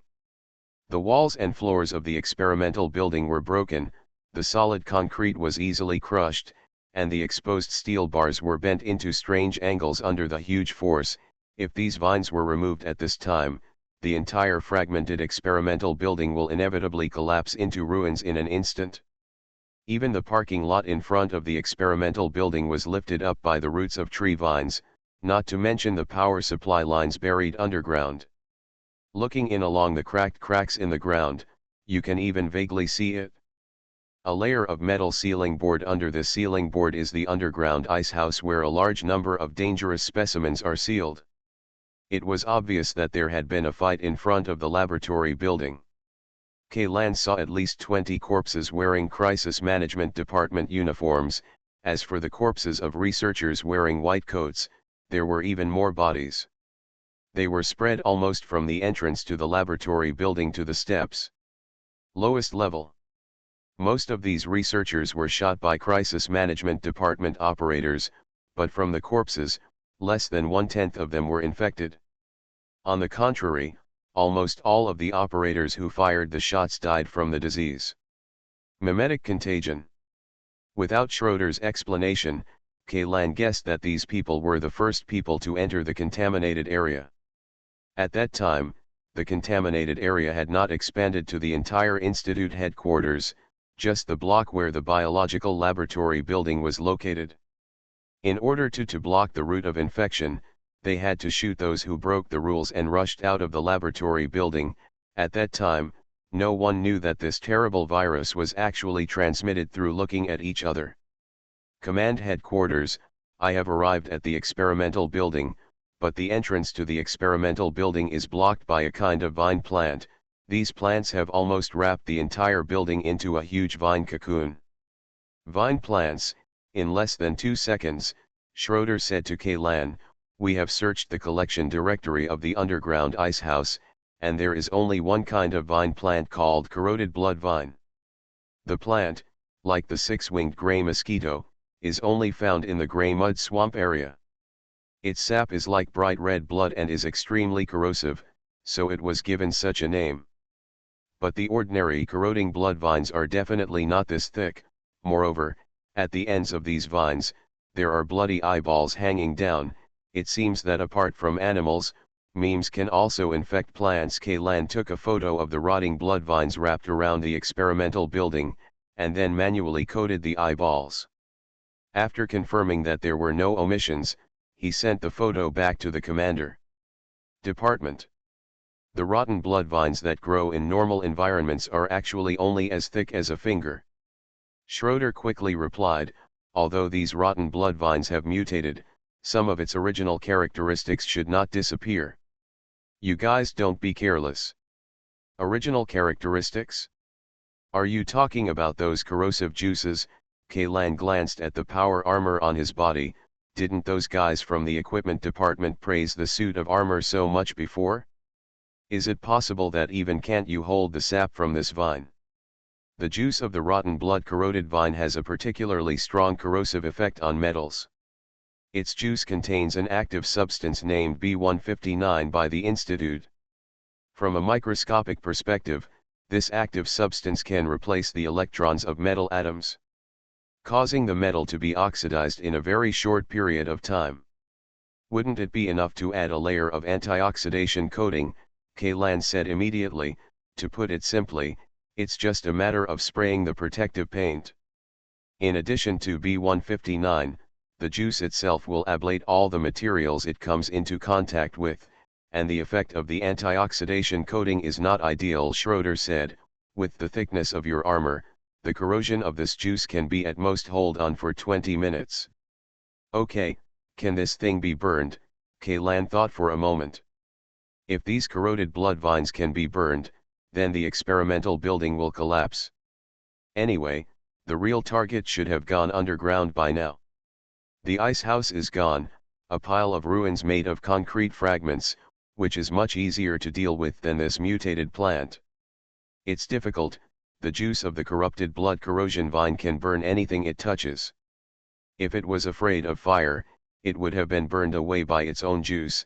In fact, the people at the Institute used the corrupted blood corrosion vine to the purpose of bringing it back from the mortar swamp is to study its fireproof properties and use it to develop new fireproof materials. As for the corrosive sap and the active substances in it, it is secondary. Then do you have any good ideas? Kaylan asked. It can't be chopped, and it can't be burned. We can't just stare at the door. You can only break in forcefully, Schroeder said. Break in with the energy shield. Although the rotten blood corroded vine is not afraid of fire, the energy shield can still burn it, along with the juice in the vine. What you said is the same as what you didn't say. The shield generators equipped with the power armors of Kaylan and Asano Akira have a maximum duration of 5 minutes, and the cooling time is 10 minutes. In other words, including the time to resist with the armor, the most they can do is to survive the corrosive blood erosion. Under the erosion of vines for 35 minutes. First turn on the shield for 5 minutes, then cool down and resist for 10 minutes, after the shield has cooled down, turn it on for another 5 minutes, then enter the cooling time of 10 minutes for the second time and continue to resist. By this time, the armor has almost been eroded. After the 35-minute shield duration expires, he and Asano Akira will directly lose all means of protection and be directly exposed to those highly corrosive substances. The biological laboratory building of the Institute has a total of 36 floors, with each floor covering an area of more than 3,000 square meters. Even if all the things in the laboratory building, including personnel and equipment, are emptied, leaving only the walls and corridors, the entire building will be completely destroyed. 35 minutes is not enough time to walk through it all. Although Kaylan doesn't really need to check every room in the laboratory building, given the current situation, it will only take more time. In addition to the rotting blood vines blocking the way, no one can say for sure what else is waiting for them in the experimental building, but one thing is certain, since the mimetic subject will let those pretenders delay them pace, then it is impossible for it to give up its home position such as the experimental building.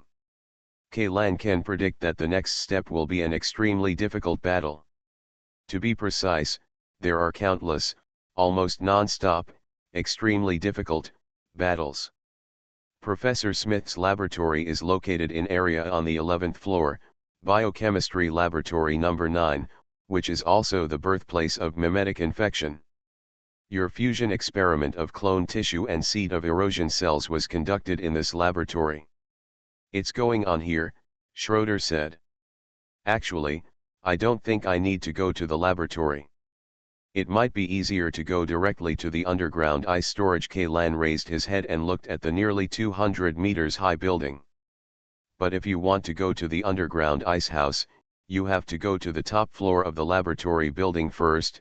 Professor Smith's laboratory is just a drop-in, Schroeder said. To go to the underground ice house, you have to run to the 36th floor first? What kind of genius design is this? Kaylan was stunned for a moment and couldn't help but complain. If the architect who designed the laboratory and underground ice house now if he were standing in front of him, he felt that he would just throw his big pussy over. This is also for safety reasons. The shell of the entire underground ice house is made of 25-meter thick alloy. Only the elevator on the top floor can go down directly to the inside of the ice house, even if there is something to be delivered before. When going to the ice house, it is first transported to the top floor by helicopter, and then taken in the elevator. Schroeder explained. Then can't I just dig the elevator shaft on the first floor? The walls of the elevator shaft are 4 meters thick, and the nano alloy content reaches 19%. Even if the entire experimental building is blasted into powder with artillery, the elevator shaft will not be damaged. Psycho. Kaylan said cursingly. He found that since he started dealing with these guys from the institute, his temper has become closer and closer to that of the Hound guy. Of course, if the Hound had been the person involved, he would have raised his rifle butt and shouted that he would shoot the researchers one by one. There is no way around this. In addition, Professor Smith's laboratory may be able to find some important clues. This information may be helpful in dealing with the meme subject. Fart. Kaylan objected, don't forget, our opponent is an intelligent creature. Since it knows how to send monsters to intercept us, it will definitely clean up the scene. Even if the information you mentioned is true, it has also been cleared. But this is our only chance. I think it is still necessary to try. Checking the laboratory will not waste too much time. Before Schroeder finished speaking, Kaylan interrupted him. I suddenly thought of a way to save time. Any solution? Since the target is the laboratory on the 11th floor and the elevator shaft on the top floor, there is no need for me to enter the laboratory building. I can just climb up from the outer wall. Isn't this much simpler than walking through a narrow and dangerous corridor? Schroeder was stunned, and the experts in the countermeasures team were also stunned. This was obviously a very simple idea that even a child could think of, but they, a group of academic elites with an average IQ of over 190, but this route was completely ignored. Almost everyone is thinking about how to enter the building and how to face the interception of the mutated indigenous creatures in the building. They have been thinking about how to get through this maze full of monsters in the shortest time, but they are completely unaware.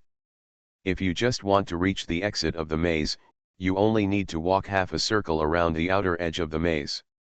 Even Kaylan fell into this misunderstanding at the beginning. It wasn't until Schroeder said that before sending specimens to the ice house that they were sent to the top floor by helicopter, he realized that to enter the elevator shaft, he would not be able to enter the elevator shaft at all. No need to enter the building. Theoretically, this is indeed the fastest and safest route. Schroeder said unnaturally. Then let's stop talking nonsense. After Kaylan finished speaking, he raised his arm, pointed the grapple gun at a seemingly intact outer wall between the 8th and 9th floors, and pulled the trigger. The sharp claws were instantly nailed into the concrete. Kaylan tugged the cable a few times to make sure it was not loose, then started the engine of the rotating shaft and began to retract the cable. He himself stepped on the outer wall and began to walk up step by step following the tightened cable. But just when Kaylan reached a height of 10 meters, the corroded blood vines around him suddenly moved. Several vines as thick as a water tank let go of the wall, swung it in a large circle in mid-air, and then whipped it towards Kaylan, who was stepping on the wall, while the smaller vines were pulled along the wall. It spread quickly along the wall and quickly wrapped around Ian's legs. I knew this would come. A slightly sarcastic smile appeared on Ian's face, and he cut the cable directly. The fixed hook that he used to use the shotgun once again ejected from his footsteps and grabbed the wall, then, directly increased the power of the energy shield to the maximum. The dozens of vines turned into fly ash the moment they came into contact with the energy shield. Even the concrete wall in front of Kaylan was vaporized and nearly half a meter of layer was lost. Kaylan, who lost his support, immediately began to fall. Whoosh! The second hook flew out, and Kaylan, who had just fallen less than 3 meters, flew up again. Without the obstruction of the vines, he jumped directly to the outer window of the 11th floor and smashed the bulletproof glass with one punch. He opened the window and jumped into the corridor. You are listening to Novels at Bless Up channel. Wish you happiness and luck. Please subscribe to receive new novels. How do you feel about this novel? Please like and leave a comment. Alien Relic Hunter. Author, Chen-Mi-san. Chapter 581. The situation in the corridor was very different from what Kaylan had expected. The intricate tangle of rotten blood and corroded vines occupied almost every inch of space in the field of vision. Fragments of tiles, cement and glass were scattered all over the floor. A door near a door, the 30 cm thick, severely deformed airtight door, was pushed to the corner by vines. There were still several dried bloody fingerprints on the valve of the airtight door. This airtight door was torn from the wall by the corroded blood vines. As for the original metal door frame, it was torn into several pieces by the vines, and the sharp metal fractures cut through the corroded blood vines. The skin of the vine, wherever the blood-red juice flows, the metal material has turned into a grid pattern full of holes, as if it had just been fished out of aqua regia. The concrete wall used to fix the door frame has long been in pieces. There was a shaky door sign hanging on a concrete block strung with steel bars. Kaylan glanced at it and it read, 11th floor, Area A, temporary storage refrigerator for Class C medicines and consumables. 11th floor, Area A, it seems that I was lucky. I randomly picked a window and came into Area A, Kaylan murmured. Each floor of the biological laboratory building is divided into A. There are 4 major areas, B, C, and D. If he came in from the other 3 areas, he would have to go through at least half of the 11th floor to get to Professor Smith's laboratory. As for Class C, it refers to the safety level of medicines, reagents and experimental consumables. It is also divided into 4 levels, A, B, C and D. Class A is the most dangerous. Basically, they are things that will kill you if you touch them and seal your throat at the sight of blood. Then the degree of danger decreases in descending order according to the level. Those that can be classified as Class C are completely harmless reagents, such as glucose and physiological saline, which can be purchased at vending machines in residential areas. This level classification is very similar to the biosafety level, but this set of standards only uses drugs, reagents and experimental consumables.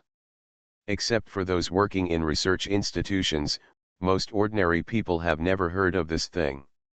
Along the gaps between the vines, Kaylan glanced into the cold room and vaguely saw several bloody corpses squeezed by the vines. These corpses should be the bloody handprints on the airtight door. Master. These people probably hid in this relatively safe cold room immediately after the incident, but they didn't expect to escape the most difficult to prevent mimetic infection, and ended up dying at the hands of the mutated rotten blood vine. Compared with those who were infected or died at the gunpoint of the crisis management department, they could be regarded as the luckiest people in the whole building, but this luck only allowed them to live for a few hours longer.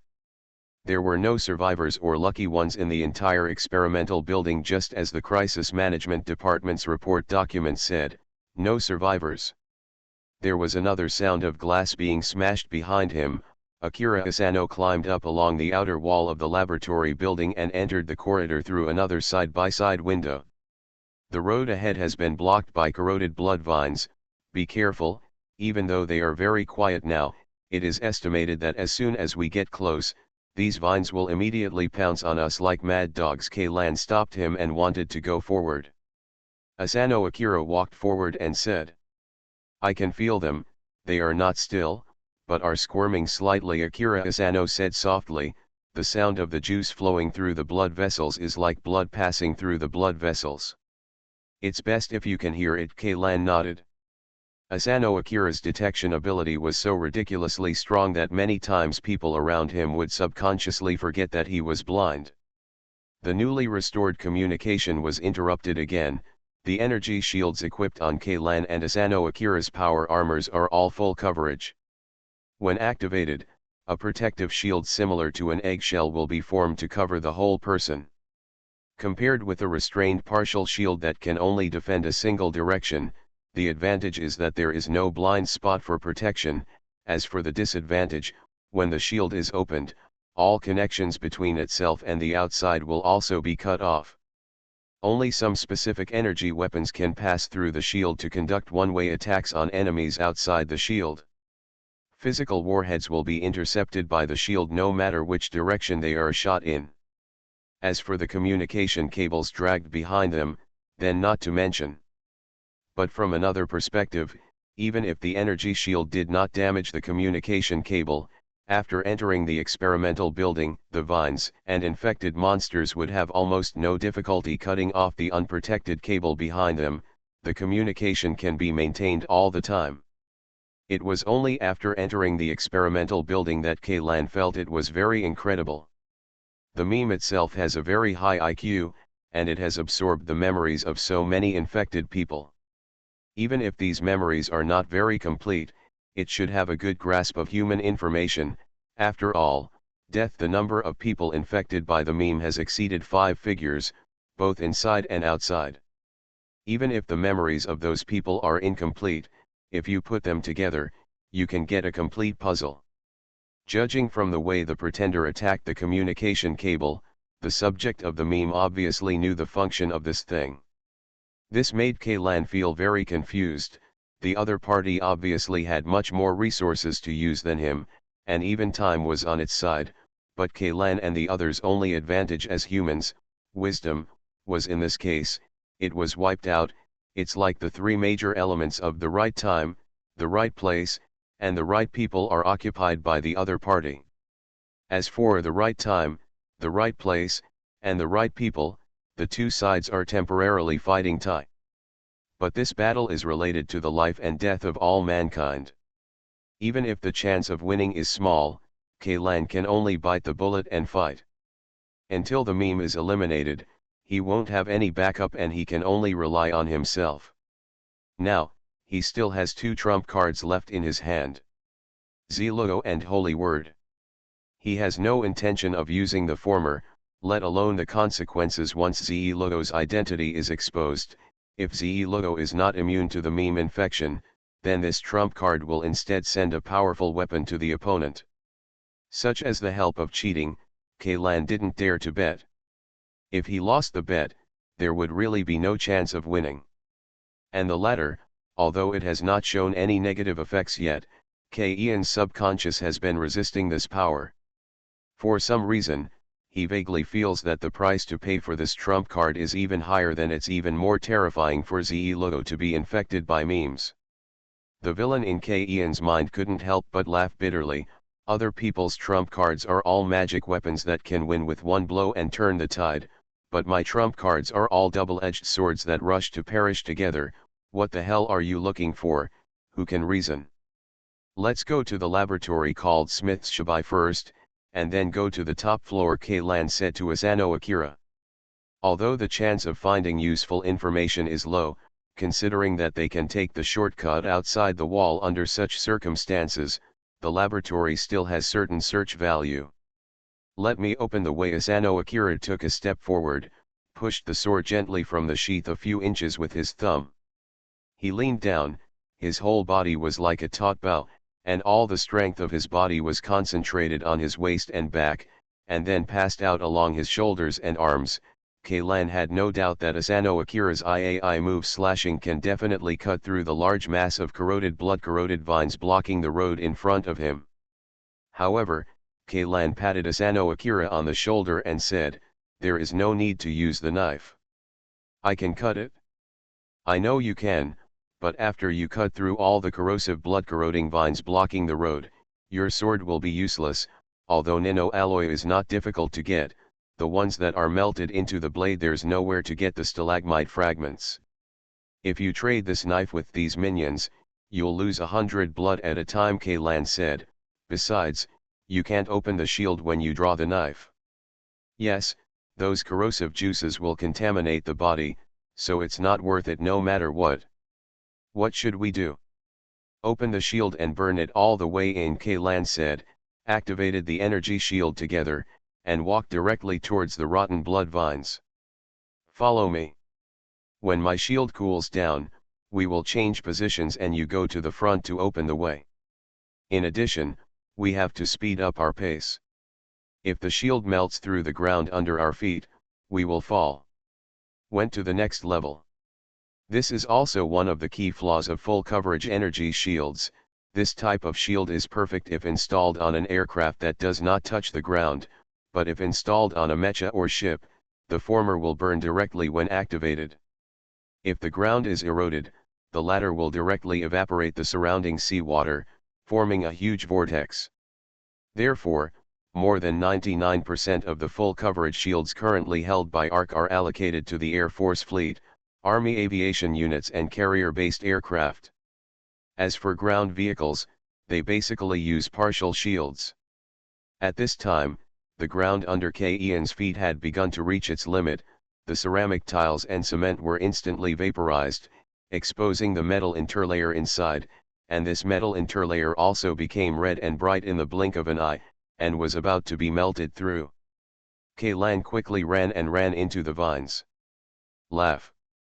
Just as Kaylan had just predicted, as soon as he got closer, the blood-corroded vines that were still as quiet as virgins immediately switched to the mode of moving like a rabbit. No, the word moving like a rabbit can no longer be used to describe the vines. The level of agitation has reached such a level that it needs to be changed to moving like a mad dog. The space section of the corridor, which was less than 30 square meters, was instantly covered with vines that surged out. The already shaky door sign was directly crushed into several sections. These vines were like the tentacles of an octopus. Lan swept over, but when they came into contact with the light curtain covering his body, they all turned into flying ashes. Even the corrosive juice in the vines was vaporized at the same moment, with no chance of splashing out. For a moment, the corridor was filled with a choking burnt smell and a strong pungent sour smell. Fortunately, the two of them had already closed their masks in advance, and a gurgling sound came from the metal tube of the oxygen supply device. It's a bit like playing a game with the invincible hanging on and pushing all the way. It's quite refreshing, but it's a pity that it only lasts for 5 minutes, Kaylan muttered while paying attention to the house numbers on both sides. Behind the refrigerator room it's biochemical laboratory number 1, followed by number 2, number 3. The numbers in the serial number are increasing, which shows that Kaylan is looking in the right direction. It went a little too smoothly. Before Kaylan could finish saying this, the end of the corridor had already appeared in front of him. And the number of the last laboratory in this corridor is, number 8. Pretend I didn't say that. Kaylan then discovered that, including the cold storage room, there were only 8 laboratories in one corridor, and Professor Smith's laboratory number 9 was on another corridor. Kaylan had seen the structural diagram of the biological laboratory building, but the structural diagram was too sloppy. It only showed a rough outline of the interior of the building. As for which laboratories those rooms were, there was no information at all. Mark it out. Schroeder's explanation for this is that they obtained the construction design drawings of the experimental building, and the specific functions of each room were determined after the building was completed. The interior of the building has undergone many renovations. The latest and most recent detailed drawings are stored in an offline database at the Institute's headquarters. In order to maintain confidentiality, this database is not connected to the Internet and does not have cloud backup. Therefore, when the Institute's headquarters loses power, the data inside is completely locked. Kaylan had to stop and turn his head. The rotten blood vines spreading from elsewhere were reoccupying the corridor that he had burned down. They were climbing quickly along the ceiling and walls, and the farthest end had been destroyed again. It was blocked, and from where Kaylan and the others were, the outer window and the airtight door of the refrigerator could no longer be seen. If the vines were given another half-minute, they would probably be able to fill the entire corridor again. It only took Kaylan less than 2 minutes to run from one end of the corridor to the other. The overheating progress bar of the energy shield had not reached half yet. He could completely burn this corridor clean for the second time, but the problem was, the ground beneath his feet could no longer support him from running again. The space on the next floor can already be seen from many places. If he runs back now, he probably won't be able to reach the corner, and he will fall directly to the 10th floor. What to do? Ian's gaze couldn't help but shift to the wall on the left-hand side. These walls were already dilapidated by the corrupted blood-corroded vine, and now he burned all the corrupted blood-corroded vine that was originally inserted into the wall as a support. He didn't even need to hit it, he only needed to kick it. If you go down, you can make a hole in the wall big enough for someone to pass through. Since there is no way to rush back to the corner, just create a passage yourself. With this thought in mind, Kaylan rushed directly to the wall in front of him and slammed into it. P.S. Thanks to Haku for the 1,500 starting coins for weekend, and soap has great use. Thank you to bookfriend 1608300859257111 for the 100 starting coins. Alien Relic Hunter author, and Chenmi-san. Chapter 582. Under the impact of Kaylan, who was wearing heavy armor, the already riddled wall instantly shattered like crispy cookies. He stumbled and entered a spacious space. Of course, this spaciousness is compared to the corridor outside that is blocked by the corroded blood vine. In this laboratory with an area of about 300 square meters, half of the space still belongs to the corroded blood vine. In the territory, thick and twisted vines squeezed together, filling half of the laboratory. Kaylan couldn't help but think of shakima stuffed in the mold. This is a pastry passed down from the old era. Kaylan has only seen it in the information. As a highly processed food that requires the use of refined flour, eggs, honey and a large amount of dried nuts, it is undoubtedly a kind of pastry in this era. High-end snacks are difficult for ordinary people to enjoy. Originally, Kaylan planned to wait until he had time to try this kind of exquisite snack that he was reluctant to buy before, but now after seeing this bunch of vines tied together, he suddenly lost his appetite for shakima. The eye-shaped organs growing from these vines are much larger than the eyeballs of infected animals, and their diameter is slightly smaller than a bowling ball. If you ignore the fleshy fascia layer of instant noodles that should not appear on the plant, it will look like heavy fruits hanging on the branches. There are many such big eyes stuffed in the gaps between vines, which reminded Kaylan of the nuts embedded on the surface and inside of shakima. Kaylan felt that he would never touch the snack called shakima again in his life. Even just thinking about it was enough to make him feel sick. But it was disgusting. Kaylan did not look away. Instead, he looked at these rotten blood vines attentively. He was very puzzled. These rotten blood vines could obviously cover the entire laboratory space, so why did they stop there? Want to leave half of it empty? Moreover, there is an obvious arc-shaped boundary between these corroded blood vines and the vacant space, as if separated by an invisible wall of air. No matter the vines thicker than thighs and covered with pimples on the surface, or the slender young branches that have grown out, they dare not go beyond a limit. For some reason, Kaylan thought of shakima again, These rotten blood-corroded vines crowded in the corners were like the remaining pieces of pastry in a square mold after someone cut a round piece out of it with a cake knife. It's the same as the leftover scraps with curvature. Circle, arc shape, why is it this shape? Kaylan couldn't help but turn his head and look at the empty half of the laboratory behind him. Before the disaster broke out, some experiments should have been carried out here. There were many bottles containing reagents on the table, and there were more than a dozen mice in the observation box on the side. Most of these mice as experimental subjects had already turned into corpses, only the top two are still alive, but all the hair on their bodies has fallen off, and their naked bodies are covered with eyes the size of rice grains. These two mice infected by the meme were hitting the observation box made of tempered glass hard.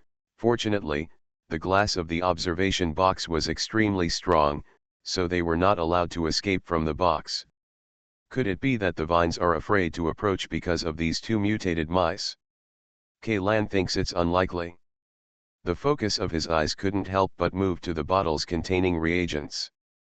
The researchers who were conducting experiments in this laboratory seemed to be in a panic when they fled.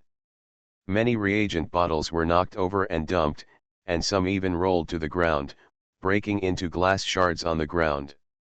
In the area where the glass fragments are scattered, you can still vaguely see the traces of liquid left by some reagents containing dyes after they have dried. The circular area, could it be the smell produced after some kind of reagent volatilizes, which makes the corrupted blood corrosion vine afraid to approach? Kaylan looked back at the arc of the boundary line, and then looked at the position where the broken glass bottle was on the ground. If this arc-shaped boundary line is regarded as part of the circumference, then this position is exactly at the center of the circle. Are you afraid of this thing? Kaylan squatted down and picked up a piece of glass shard on the ground. There is a waterproof label attached to this fragment, but the label does not indicate the ingredients of the reagent, but a series of numbers mixed with numbers and English. If the communication was not interrupted, Kaylan could still send the serial number back to the headquarters and ask Schroeder to check it for him, but now, he could only rely on himself. It should be this reagent, that evaporated into the air and drove back the corrupted blood corrosion vine. He did not take off his breathing mask to smell the air, firstly for safety reasons. Even rotten blood and corroded vines are afraid of something, who knows if it is toxic to the human body. Secondly, even if he let Kaylan go, even if he smelled it, he couldn't smell the ingredients of the reagent. Not to mention him, even a hound wouldn't be able to smell it. Kaylan took 2 cotton balls from the experimental table, moistened them with water and alcohol, the 2 most common reagents, and rubbed them on the traces of liquid on the ground a few times. The cotton balls dipped in water were not stained with purple. Reagent, and cotton balls dipped in alcohol easily dissolved the traces on the ground. Kaylan held up the alcohol cotton ball and tentatively approached the rotten blood-corroded vines. The rotten blood-corroded vines suddenly became restless, but they did not attack Kaylan. Instead, they shrank back uncharacteristically, and the vines continued to make a tooth-gripping sound. It really works. But the amount dipped on a cotton ball was definitely not enough. Kaylan took this label and quickly ran to the reagent rack with many glass tubes, comparing them one by one. Finally, on the far left side of the second row, he found a tube of light blue reagent with the same label as the one he was holding. Kaylan immediately pulled out the tube of reagent and took it to the corrupted blood-corroded vine again. He pulled out the stopper and gently slapped the mouth of the tube in the direction of the rotten blood-corroded vine a few times. However, this time, there was no reaction from the rotten blood-corroded vine. Kaylan compared the 2 labels again. The English letters and numbers on them were exactly the same, and there was no deviation in the order. There must be something missing somewhere. Have you discovered anything? Asano Akira couldn't help but ask when he noticed Kaylan walking back and forth in front of the experimental table. There are some discoveries, but it seems that there is something wrong somewhere. Kaylan shook his head and said, if we can find the root of the problem, maybe these rotten blood and corroded vines will not be an obstacle on our way forward. As he spoke, He walked back to the glass shards again, squatted down, and took a closer look. Only then did Kaylan notice that there was a labeled glass shard under the experimental table.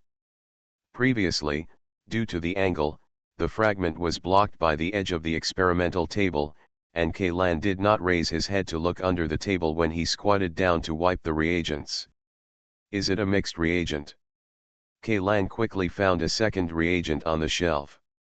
The dye added to this reagent was light pink. When the two reagents were mixed together, it turned into the purple color of the dried traces on the ground. When the two reagents were mixed together, a large number of bubbles continued to rise from the bottom of the test tube, looking like some kind of grape-flavored soda that had been shaken vigorously.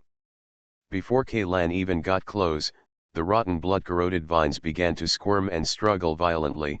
In less than 10 minutes, they all retreated from the laboratory. The corrosion seed's fear of this mixed reagent is even greater than the corrosion seed's fear of the stalagmite. The effect is simply outstanding. Kaylan was overjoyed.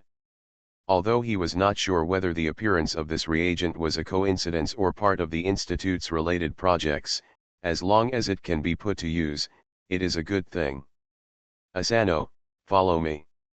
Kaylan greeted Asano Akira and rushed out holding the bubbling test tube. Wherever Kaylan went, the rotten blood and corroded vines retreated. For a moment, it seemed as if he was chasing these vines. Running wildly, Kaylan finally rushed to the door of Professor Smith's laboratory number 9 before the mixed reagents in the test tube evaporated. The door to the laboratory was ajar. There were extremely obvious signs of violent opening on the door lock, and the wall was covered with mottled blood stains. There is no movement inside, Asano Akira said. Yeah, Kaylan responded, then kicked open the door to the laboratory. Except for the 3 corpses lying on the ground, there was no living thing inside. Not even the rotten blood vines had invaded this room. Kaylan immediately focused his attention on the table. The transparent experimental operation box had broken into several pieces, and the contents inside were missing. I knew, since that thing is intelligent, it can't just stay here and wait for me to come to the door. Kaylan turned around and smeared the remaining mixed reagent on the door frame and wall to prevent the rotten blood outside. 11 Tang squeezed in and began to inspect every corner of the laboratory. The first is the 3 corpses. The one near the table should be Professor Smith's assistant, the unlucky guy known as infected person number 1 in official documents. He now looks like a mummy. The shriveled skin clung to the bones, and the flesh and blood underneath seemed to have been completely drained. The skin membrane that had lost its support collapsed, and even the eyeballs that had grown out had turned into dry and hard pieces at this time. Shrunken hard flesh balls. The Crisis Management Department has done experiments before. The eyeballs in this state have lost their activity and will not be incapable of mimetic infection. On the contrary, the kind of photos and videos that can be saved permanently are more profound threats than these physical objects. The other 2 corpses were security personnel with firearms. Their corpses were similar to those of their assistants, but they had several more gunshot wounds. It wasn't the memes that killed them, it was these fatal gunshot wounds. Judging from the location of the wounds, these gunshot wounds should have come from the weapons in the hands of their companions. Before the 2 of them were sucked dry by these eyeballs, they took the lead and helped each other free themselves. There are no valuable clues on the corpse. Even if it is the infected person number 1 who was originally infected with the meme, the corpse is exactly the same as those infected people who appeared in subsequent large-scale infection events. In terms of research value, it is estimated to be less than not as good as those zombie-like pretenders. Kaylan had no corresponding knowledge and technology, no professional tools and equipment, and no ample time. He knew that there was no point in continuing to waste time with these corpses, so he decisively gave up examining the corpses and walked to the computer next to him. However, what made Kaylan a little speechless was that the mainframes of the 6 computers in this laboratory had been corroded by strong acid into a pile of scrap metal, and only one large server used to store data was left. A horrible skeleton. Looking at this pile of garbage, Kaylan sighed. Even the most talented technicians would not be able to recover the data. There really aren't any clues left. The corrupted bloodvine had never entered this laboratory, and it was even less likely that these three dead people had destroyed the computer host and server. After the mimetic infection incident, no one has been to this place again. This was not an accident, but a deliberate sabotage, and the identity and intentions of the saboteur could not have been more obvious. This once again proves that the subject of the meme really has extremely high intelligence. "Let's go, this place is for nothing," Kaylan said to Asano Akira. Although he was slightly disappointed, this was the ending that Kaylan had expected, and it did not make him feel too depressed. Perhaps the biggest discovery since he entered the laboratory building is this mixed reagent that can expel the corrosive blood vines. However, this thing is only useful for dealing with the mobs blocking the road in the early stage. It is also useful for the boss battle he will face next. I'm afraid it won't have the slightest effect. Kaylan's returned to the previous laboratory, prepared 2 more bottles of mixed reagents, and applied them to his and Asano Akira's powered armors. Then, they both climbed out of the window and climbed along the outer wall of the laboratory building. Go up to the helipad on the roof. Without the interference of the corroded bloodvine, everything went very smoothly. In less than 5 minutes, Kaylan had found the entrance to the icehouse elevator. The elevator car has disappeared, leaving only an empty elevator shaft. The white cold mist from the underground icehouse is constantly rising from the depths of the elevator shaft. P.S. Thanks to JBZD for the 100 starting coins. P.P.S. If any readers are eating shakima while reading this chapter, please allow me to express my sincerest apologies to you. Let me tell you something, I have always felt that the shape of shakima has great potential for grammatical cuisine. The noodles are like tentacles, and nuts such as raisins or eyeballs just change the color, and then drizzle dark green syrup on the surface. Please imagine the specific picture. Alien Relic Hunter author, and Chenmi-san. Chapter 583.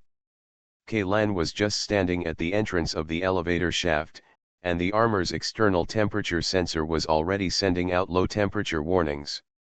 The surrounding air temperature has dropped as low as -25 degrees, and a thin layer of white frost has condensed on the metal walls of the elevator shaft. If someone touches it directly with their hands at this time, their whole hand will probably be tightly bound. The ground is sticky to the well wall, and if you pull it off, you have to tear off at least 1 layer of skin. According to the information provided by Schroeder, the normal temperature on the first and second floors of the underground icehouse is -30 degrees, and the third and fourth floors are even lower, about -50 degrees, but now the entire underground icehouse has been without power for several hours, and Kaylan is standing at the wellhead several hundred meters above the ground. The temperature here should not be this low. This can only mean one thing: the 5th floor of the underground icehouse has been opened. All this cold air escapes from the 5th floor. It's still a step too late, Kaylan sighed. I hope you don't let me see a Yinglong egg with eyes all over it.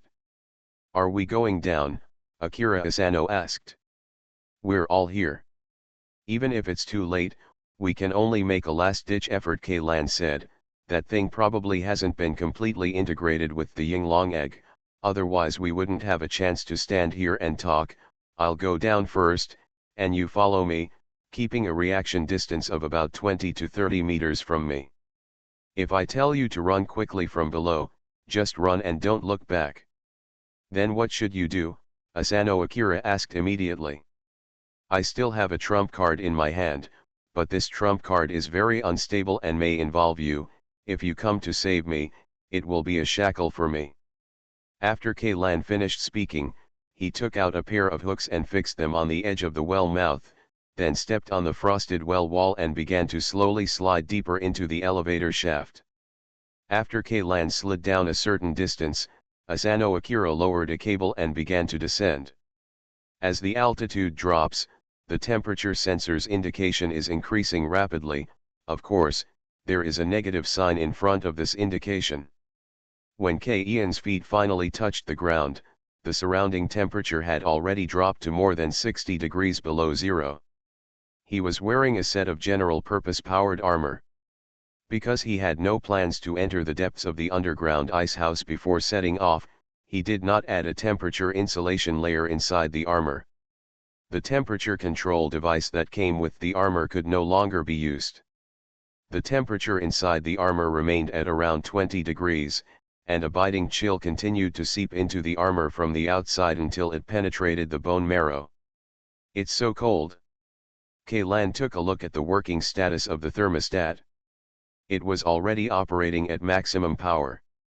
He could even hear the rumble of the pump blades located on his lower back, but the temperature inside the armor remained the same. There was no way to get back to a positive number, and there was no way to drive out the invading cold air.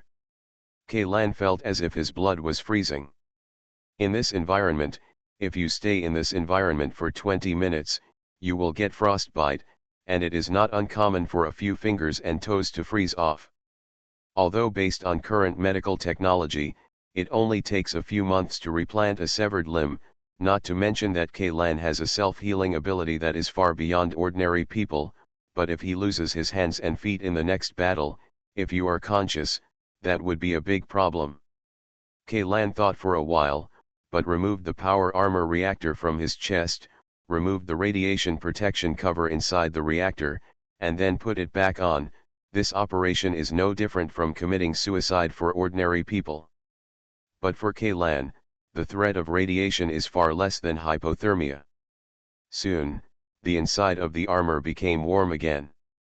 This was the waste heat that overflowed from the reactor, and along with the waste heat, there was also a lethal amount of radiation. But for some reason, Kaylan not only didn't feel uncomfortable, but he also felt that his strength seemed to be getting stronger, and his head, which had been a little bit foggy from the cold, also woke up.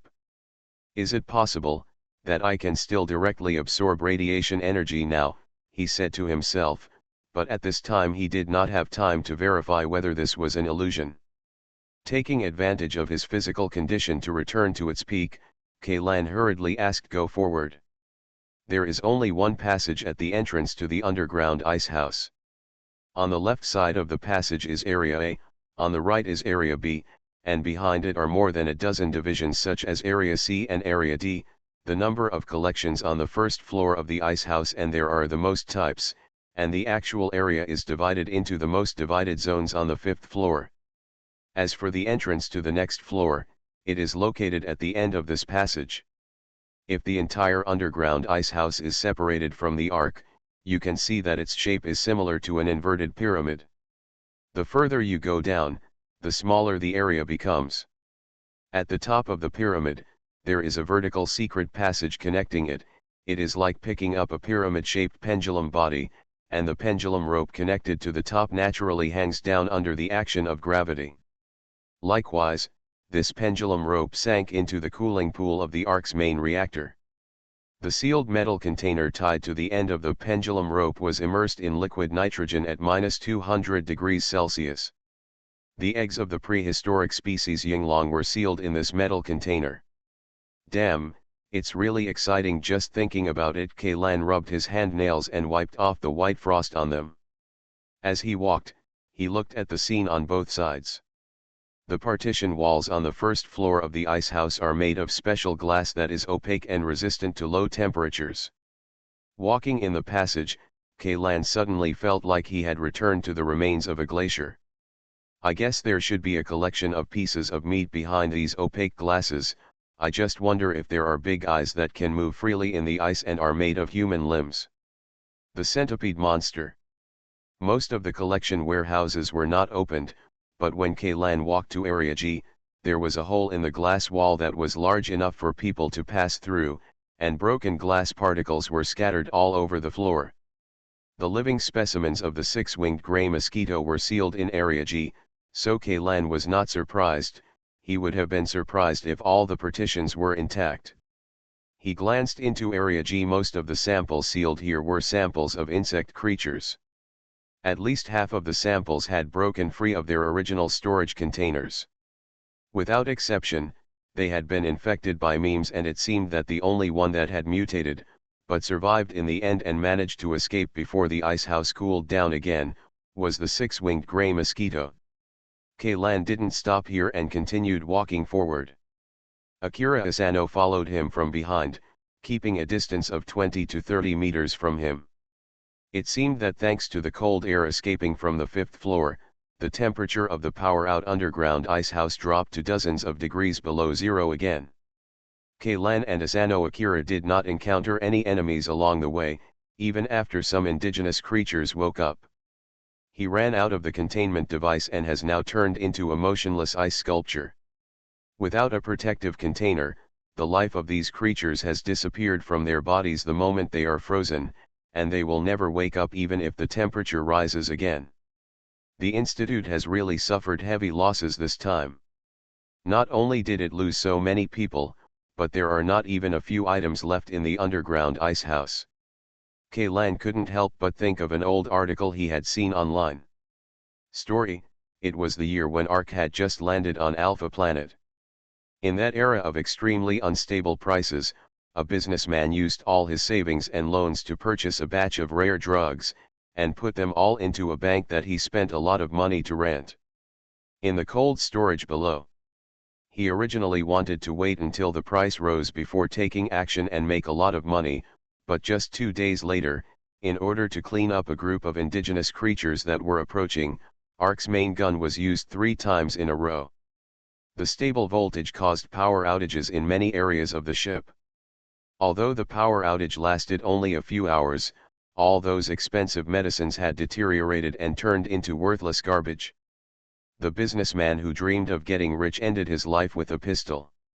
Anyway, the losses are so heavy. It's better to launch the West 2nd District into the sky and set off a big firework just like the East 9th District. That's...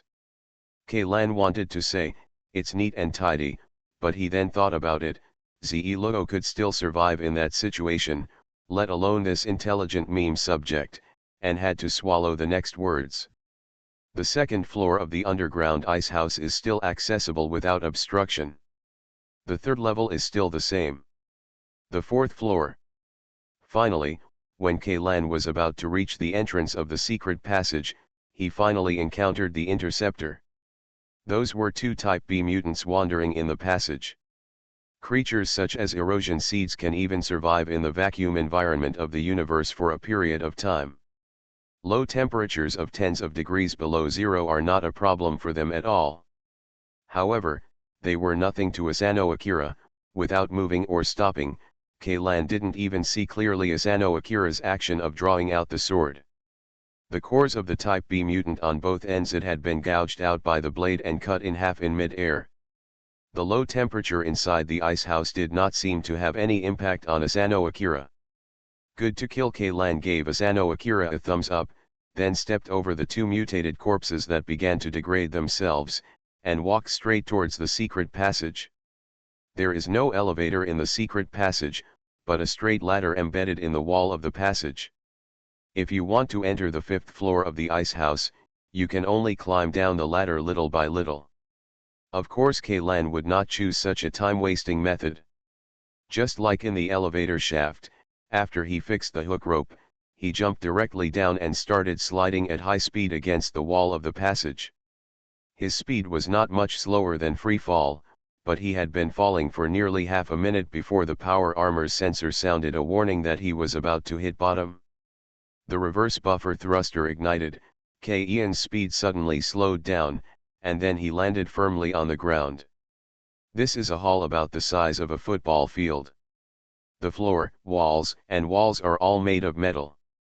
On the ground in the middle of the hall, there is an extremely exaggerated hole torn open by violence. K-Lan walked to the edge of the crack, adjusted the angle of the searchlight on his head, and looked in. Although the thick white ice fog blocked most of his sight, he still saw a huge egg, which was imprisoned by a large number of metal frames and covered with various pipelines. This is the egg of Yinglong. At a temperature of 200 degrees below zero, it is still beating rhythmically, like a strong heart. At this moment, Asano Akira suddenly pulled out his knife, pointed the blade at the corner of the hall, and shouted in a low voice, "There is something, anti-harmony, hidden there. It's in this hall." Kaylan was stunned, raised his head, and looked in the direction Asano Akira was facing. A little boy who looked about 10 years old slowly walked out of the shadows.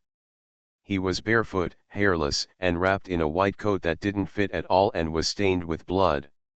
For some reason, Kaylan always felt that the appearance of this little boy was very familiar, but he couldn't remember where he had seen it before. "You can't, it's in a dream, right?" "Who are you?" Kaylan asked. "Who are you?" the other party also asked. "What are you?" Kaylan asked in a different way. He knew that the other party was definitely, yes, no, human. "What are you?" The little boy is like a mirror, a repeater, a valley that only sends back echoes. He looks at Kaylan with his dark and clear eyes, repeating Ian's question, his words. "Why do you want to imitate me?" Kaylan couldn't help but frowned. "Why do you want to imitate me?" The other party also frowned in the same way, even though his eyebrow arch was bare and he had no eyebrows at all. "Crap!" Kaylan suddenly said a curse word. "Crap!" Not to be outdone, the other party immediately returned the favor. "I'm stupid." Just when Asano Akira thought the two were about to start a rereading scolding battle, Kaylan suddenly changed the topic and came up with a move of hurt the enemy 1,000, and hurt yourself 1,000 trick. But this time, the other party did not repeat what he said, and suddenly burst into laughter. "Damn, there's something wrong with this guy," Kaylan cursed in a low voice.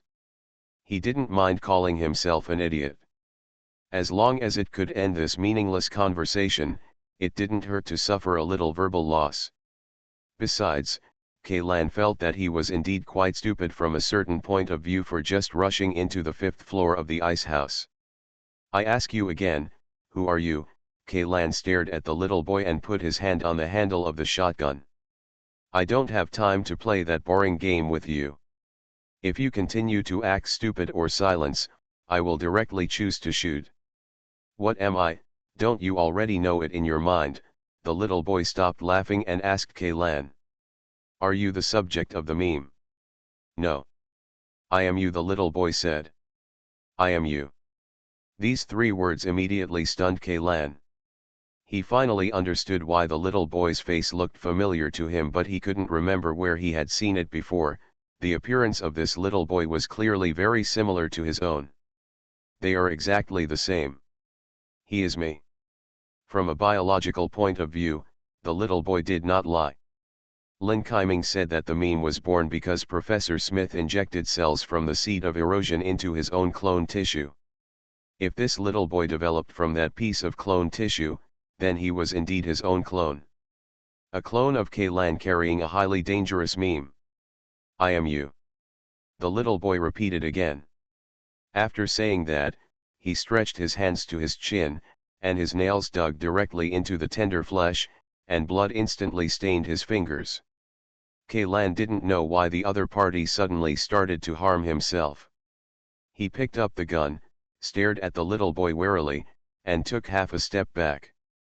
The little boy began to scream sharply, and the expression on his face was distorted by pain, but the movements under his hands did not stop at all. His fingers had been completely inserted under the skin, and his face was bit by bit, roughly, teared off. Then, he crumpled the bloody thing into a ball, threw it on the ground, and crushed it with his foot.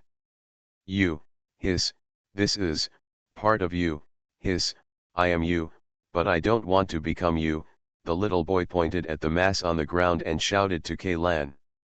"Even if you tear your face off, a clone will still be a clone," Kaylan said word for word. "Your actions are meaningless." He didn't know what the other party was crazy about, but if the other party was willing to communicate, Kaylan still felt it was worth trying. Of course, the premise is not to delay more time. "No, this is not a face, this is part of the body. You are just a body. Inside the body, there are other people's things." "What body? What is the thing that contains someone else? Please explain clearly." Ian's heart skipped a beat, and he vaguely felt that he had caught something. "I am you, but you are not yourself," the little boy yelled at the top of his lungs.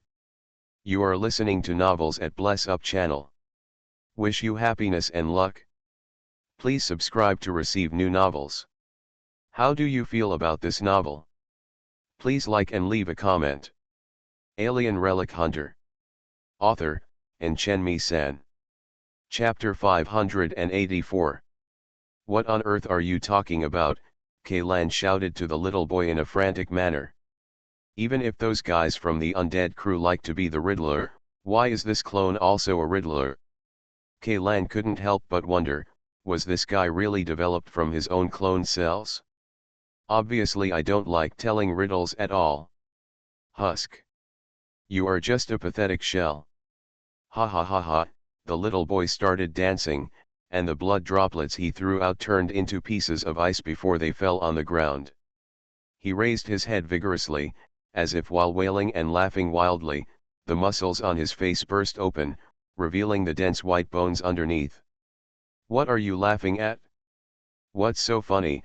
Kaylan stared at the little boy waving his arms randomly and continued to ask. "I'm not laughing, I'm crying for you, you are really poor, ha ha ha ha. Since you said I am a body, do you know what is in my body?" However, the little boy did not answer Ian's question. Instead, he hummed an unknown and off-key song to himself. He danced on the cold ground with bare feet, and his toes were turned blue and purple from the cold. His body swayed from side to side, and he seemed to fall down with every step he took, but he always maintained a strange balance. "Do you want to take action?" Asano Akira asked in a low voice. He had already made a gesture to draw his sword.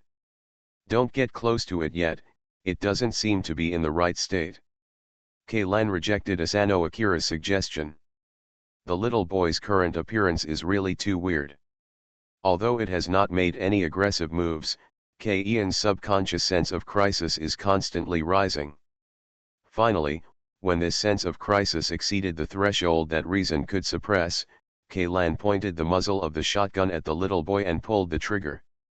Reason told Kaylan that this little boy was very weak, so weak that any adult could strangle him to death with his bare hands, but intuition kept shouting loudly in Ian's head, "Kill him! Kill him quickly! Otherwise it will be too late." Kaylan was very curious about what the little boy said, but wanted to grab the other person and ask for details.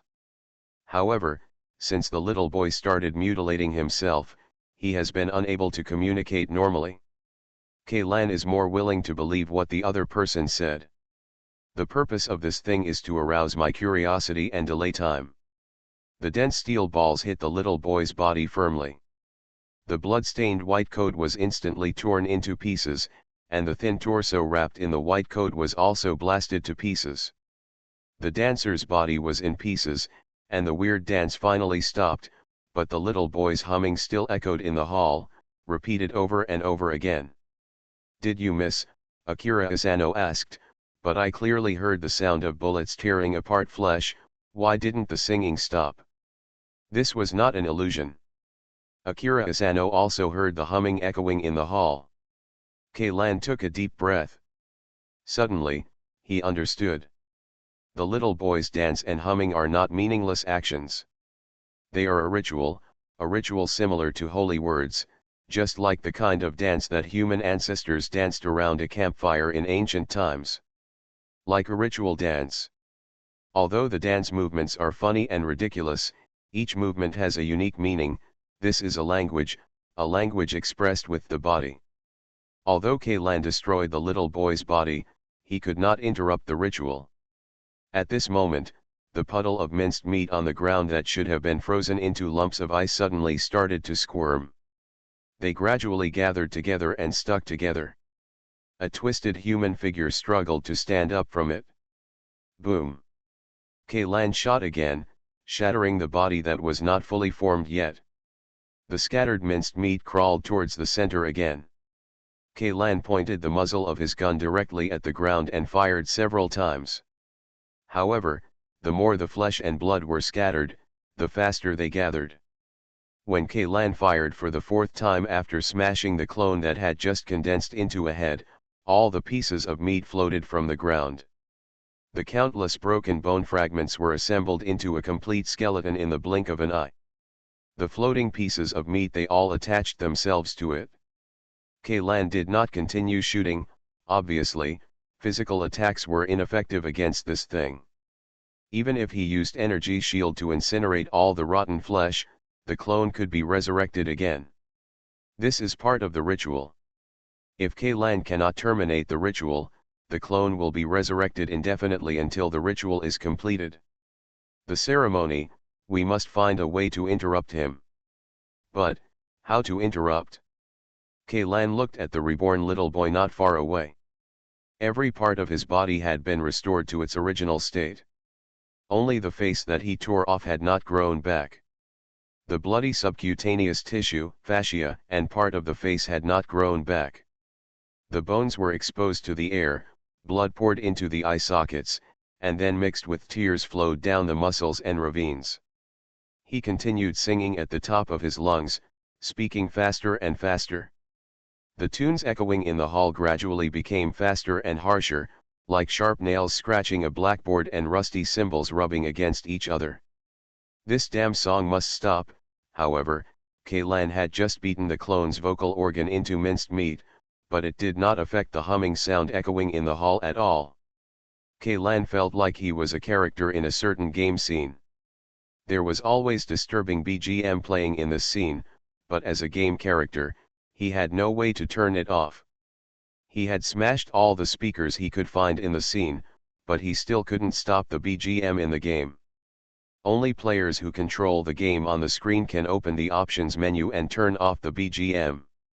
This is the authority of the chess players, not the chess pieces. Stop, Kaylan said to the little boy.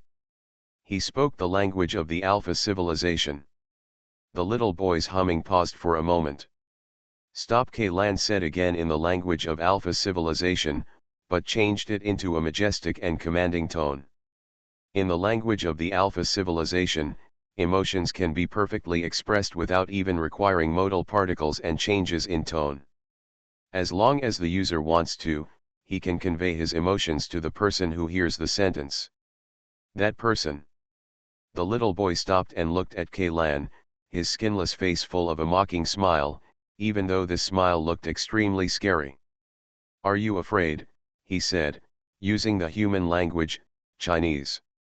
Stop, Kaylan said for the third time. What you showed was threat and oppression. The little boy took a step back and stood at the edge of the crack in the ground. However, I can feel the fear and uneasiness deep in your emotions.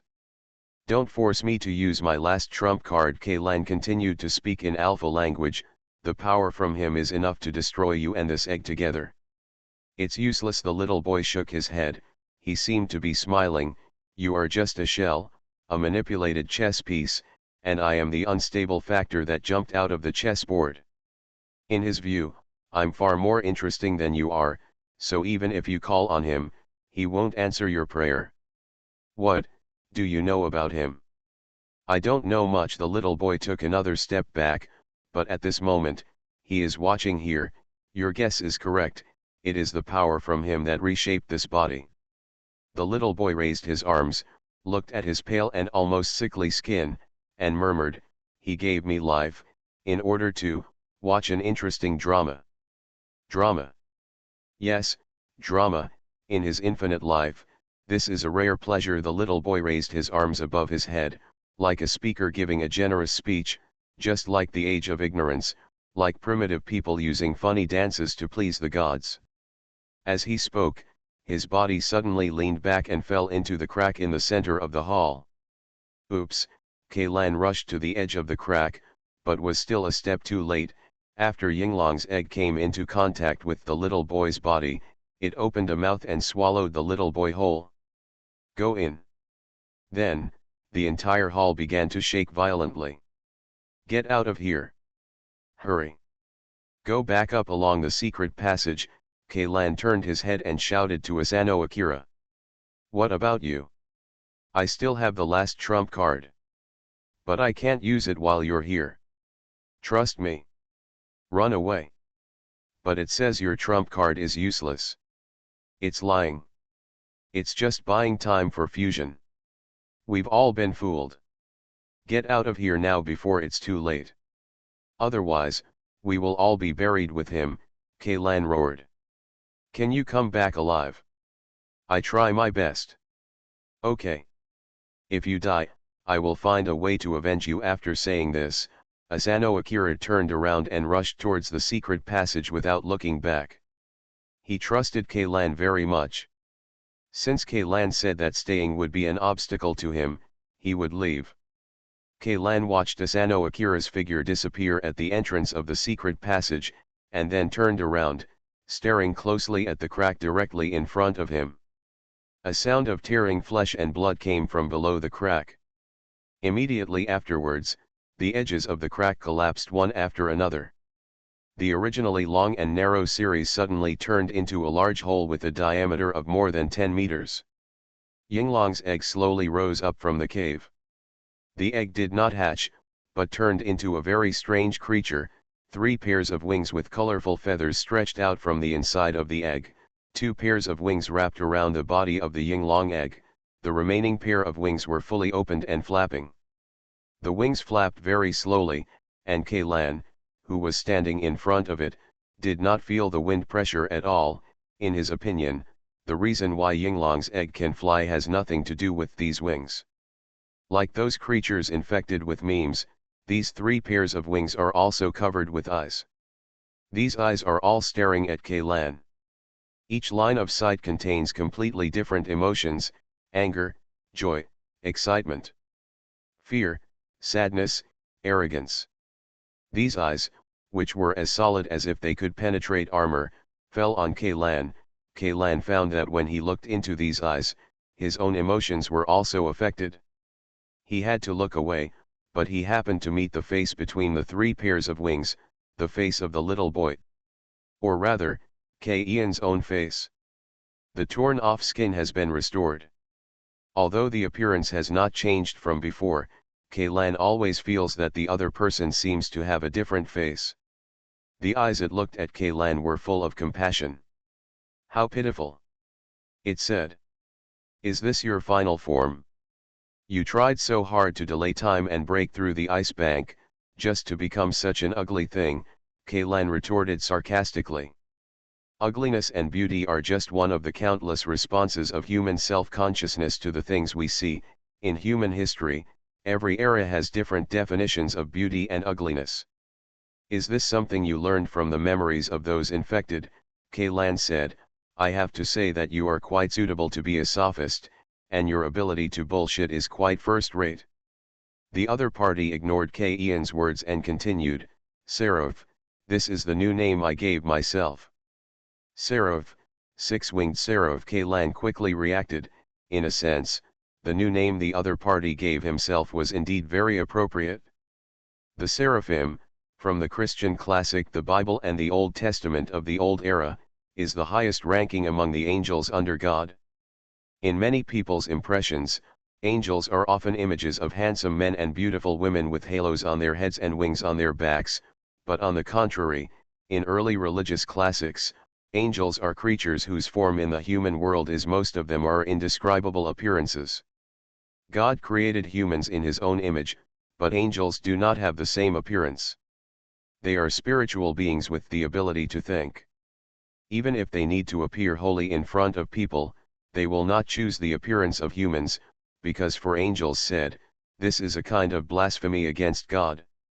According to descriptions in religious scriptures, Seraphim has 6 wings and 4 heads, but 3 of its heads and feet are covered by wings. From a human perspective, it looks like a planet with 3 pairs of huge wings. Same as the head. For the devout believers of that era, Seraph was undoubtedly beautiful and made people unable to help but worship, but from the perspective of modern people, this shape is absolutely beautiful, a monster that makes people crazy. In contrast, Kaylan was more interested in the succubi in hell with tails and goat hooves. P.S. Thanks to Tentacle Sword 789 for the reward of 500 starting coins. Thank you to Tibahu Ching Cheng for the 200 starting coins. Alien Relic Hunter author, and Chen-Mi San. Chapter 585. K-Lan pointed the muzzle of the shotgun at Seraph's face, and then pulled the trigger.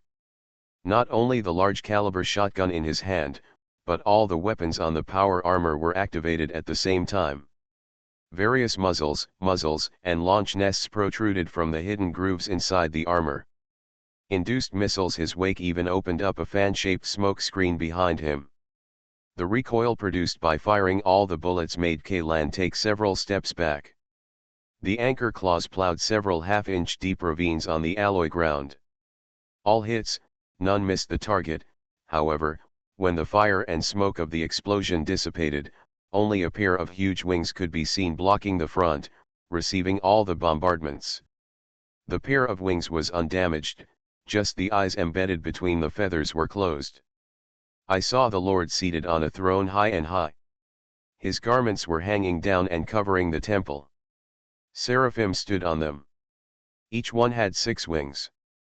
With 2 wings he covered his face, with 2 wings he covered his feet, and with 2 wings he covered his feet. Wings to fly. What the other party was reciting was a description of the seraph from the book of Isaiah, and this description of the seraph was almost the same as what it looks like now. It seems that among the people infected by this guy, there are still devout Christian believers. K-Lan complained in his heart. This believer is definitely not from the Institute. These lunatics don't believe in anything except science. Even if God and angels really exist, they must be thinking about how to get a living specimen for dissection. It's useless for you to talk to me about this. I'm an atheist, K-Lan said. He was waiting for the weapons of the power armor to be reloaded. Although these weapons had little effect on the seraph, this was the only thing he could do at the moment. Holy word is the most powerful attack method. But you believe in the existence of God, Kishan said in a mocking tone. You even regard his power as your last trump card. I don't know if you have ever found the saying the end of science is theology in the memories of those infected.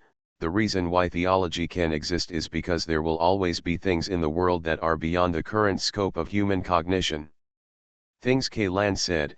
After the Industrial Revolution, many things that humans thought only gods could do became commonplace in reality, so the number of blind believers in religion decreased sharply, and now, when humans' horizons gradually expand to the universe beyond the Milky Way, and we are exposed to more things that cannot be explained by existing scientific theories, so organizations like heretical sects have the opportunity to rise. As for me, K-Lan changed the topic. The reason why I call him God is because I haven't found a more suitable name yet. I never believe in a personal God, and the will of the universe does not have a personality. This point, ancient Chinese philosophers have already figured it out. Heaven and earth are unkind, and treat all things as stupid dogs. K-Lan prefers to believe that the great God mentioned in heretical sects and alpha civilization is an extremely powerful creature, a creature whose power far exceeds the limit of human imagination. Just like the prehistoric species, in the eyes of humans in the ignorant era, the prehistoric species were godlike existences, and their power could not be described in words, but now, humans have the ability to kill them. Although the price is high, they have also fallen from the so-called pedestal and turned into beast-like existences. The god who can span countless planes with just his sight is actually a prehistoric species that is countless times more powerful. His ability is so strong that many people think that he is an omnipotent existence. But as a classic joke goes, God cannot create a stone that he cannot lift. Except for the universe itself, nothing can truly be called God. Seraph did not respond to K-Ian's words. It closed its eyes, the eyes on its face and all the eyes on its wings, and fell into silence. It seemed to be thinking or falling into a deep sleep. K-Lan took a deep breath. The weapons of the power armor have been loaded and can be fired at any time. He does not think that such a boss can be defeated by talking alone. If the real world is a novel, then this author's the plot structure is also a bit too much. Heaven and earth are unkind and treat all things as stupid dogs. Who said this? What Kaylan didn't expect was that Seraph suddenly opened his eyes and asked such a question. Is it possible that among so many people who have been infected by it, even Christians, who are now very rare, no one can be found who knows this famous saying? Even though very few people are now interested in the Taoist culture of ancient China, this famous saying has always appeared in various online novels at a high rate. Even some guys who don't speak Chinese very smoothly, occasionally, a few similar classic lines would pop out of his mouth. If none of the infected people had heard of these words, Kaylan would definitely not believe it. Either the memory absorbed by the meme subject is incomplete, and this part is missing, but is it really such a coincidence? The part of everyone's memory related to this sentence happens to be among the missing parts? Or is this sentence consciously erased? Because this sentence denies the existence of gods, so the great God also denies this sentence. Isn't this great God too narrow-minded? This is like a group of ants shouting, "The human species does not exist, it is all our illusion." When a normal person hears the ants' remarks, he will either laugh it off or simply step on the ants to death. Let them know that this is simply a fallacy, and no one will brainwash the ants and delete all parts of their memories that refer to this point of view. Unless this person has reached a certain level of leisure. Wait a moment. Too worried? If we go by what the little boy said earlier, isn't this great God just too busy to be idle? Anyone with an almost infinite lifespan, as long as it has personalized emotions, cannot completely abandon the emotion of loneliness. And all the means of killing time known to mankind, all added together, are just a blink of an eye for it. It's really possible for this idle-hearted God to do such a thing. He once responded to the prayers of Kaylan and those black bishops, and now he has given this mutated clone the power to fuse with the Yinglong egg. Kaylan finally understood, this universe is his chessboard.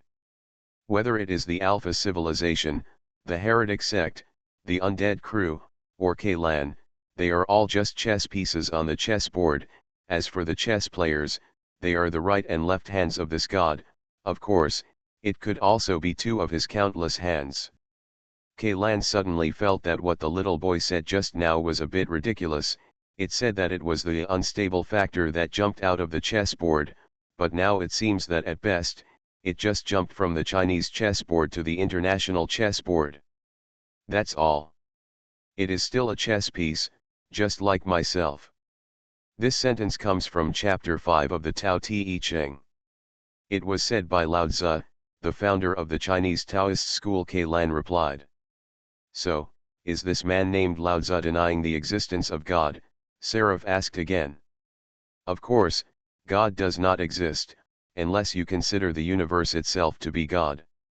Absurd. Seraph's face suddenly showed an extremely angry look. I am his messenger, his highest-ranking envoy, Seraph. Kaylan was stunned for a moment. Why did this guy suddenly start pretending to be real? My mission is to carry out his instructions and spread his brilliance in this world, the other party said again. Are you, out of your mind? Ian's mouth twitched. The Seraph is a fictional thing created by humans in the old era, and you are just an egg fused with the prehistoric species Yinglong, a clone. Maybe you still have some genetic fragments of the corrosion seed in your body, but in any case, you are not the same thing as that fictional creature. Those who blaspheme him will have unpardonable sins. The anger on Seraph's face grew stronger, and 3 pairs of wings spread out at the same time, occupying almost most of the space in the hall. Kaylan noticed that the little boy's face was below the face. There were 3 other faces. The appearance, expression, and eyes of the 4 faces were exactly the same. They were all glaring at Kaylan and declaring his crime in unison. Are you, too, into the drama? Kaylan took a step back and nailed the anchor hook into the ground again. You just look very close to that fictional creature. I don't have time to play roles with you. A game of pretending. Could this guy be so angry that he couldn't explain himself? Reckoning. The opponent suddenly shouted loudly, and the 3 pairs of wings flapped forward at the same time. Fortunately, Kaylan held up the energy shield in time, so he was not beaten to pieces by the distance. But the energy shield did not burn away Serapha's wings, and the two collided solidly. Logically speaking, the energy shield has no entity, and in terms of attributes well known to game players, it does not have a collision volume. Anything that comes into contact with it will either be incinerated or penetrate the shield. Unless the thing in contact with it is also an energy body. The lifelike wings of Seraph are actually energy bodies. The seraphim is the servant closest to God and the messenger who sings God's praises. It does not have a substantial body, but only a spiritual body composed of light and flame. When it wants to show its holiness in front of people, it will transform in the posture of 6 wings and 4 songs. Kaylan mentally recalled the description of Seraph in the religious books he had read online. If the thing in front of him is really an angel, then it should indeed be a ball of energy, but the problem is, it is a fake. That was not a seraph at all, but an egg of a prehistoric species found from the depths of the abyss. Kaylan topped the energy shield, and dazzling sparks continued to sputter out from the contact point between the shield and the wings. His brain was running rapidly, thinking of possible countermeasures. Is it because of memes? Did the meme change my perception of it, or even, to some extent, its perception of itself? It firmly believes that it is the seraph in the Bible, so it has exactly the same characteristics and abilities as seraph. If memes have the ability to influence reality through cognition, what are the limits of this ability? Can it affect that God? Can the power of that God be able to suppress its ability? The output power of the shield generator is plummeting, and the luster of the energy shield is quickly dimming. In no more than 10 seconds at most, the entire shield will collapse, and Kaylan will also be overwhelmed by these huge energy body wings. Caught in the middle. Kaylan didn't know the consequences of direct contact with the wings that could collide with the energy shield, but he didn't need to think too much to know that he would definitely not survive. Perhaps, he wouldn't even be able to leave a slightly intact body. You still have to use your trump card, Kaylan gritted his teeth. Although he had already had this realization when he entered the underground ice house, no matter what, borrowing his power still made Kaylan feel somewhat uncomfortable. Especially the line of sight that penetrated countless parallel time and space and was projected on him, even if it was only for a short moment, but in that moment, time and space seemed to have disappeared, and Ian's consciousness was like a supernova. It also exploded, and all senses, thinking, and cognition came to a standstill. That brief moment was no different than trillions of years. The phrase "a glance for thousands of years" that literary and artistic young people like to use probably has this feeling, but it is love, and Kaylan is in jail. So much so that when his consciousness is released from the prison, he will have a sudden feeling of being reincarnated as a human being. No normal person would be willing to experience this feeling a second time, not only normal people, but also lunatics. But conventional weapons have no effect on Seraph. The only weapons Kaylan has not used yet are 2 folding knives hidden in the armor. But in terms of close combat ability, he may not even be 1/10 of a Sano Akira. Nothing. The holy word is the only means to break the situation. Kaylan began to recite the prayer that he usually dared not even recite silently in his heart: "Please ask the great God to fix one of his thousands of eyes on me." But before he finished reading the first sentence, Kaylan realized the problem. That familiar yet unfamiliar feeling did not come. It was as if he was speaking some insignificant sentences in the language of Alpha civilization. The great God, his eyes did not come to Kay again. On Ian's body.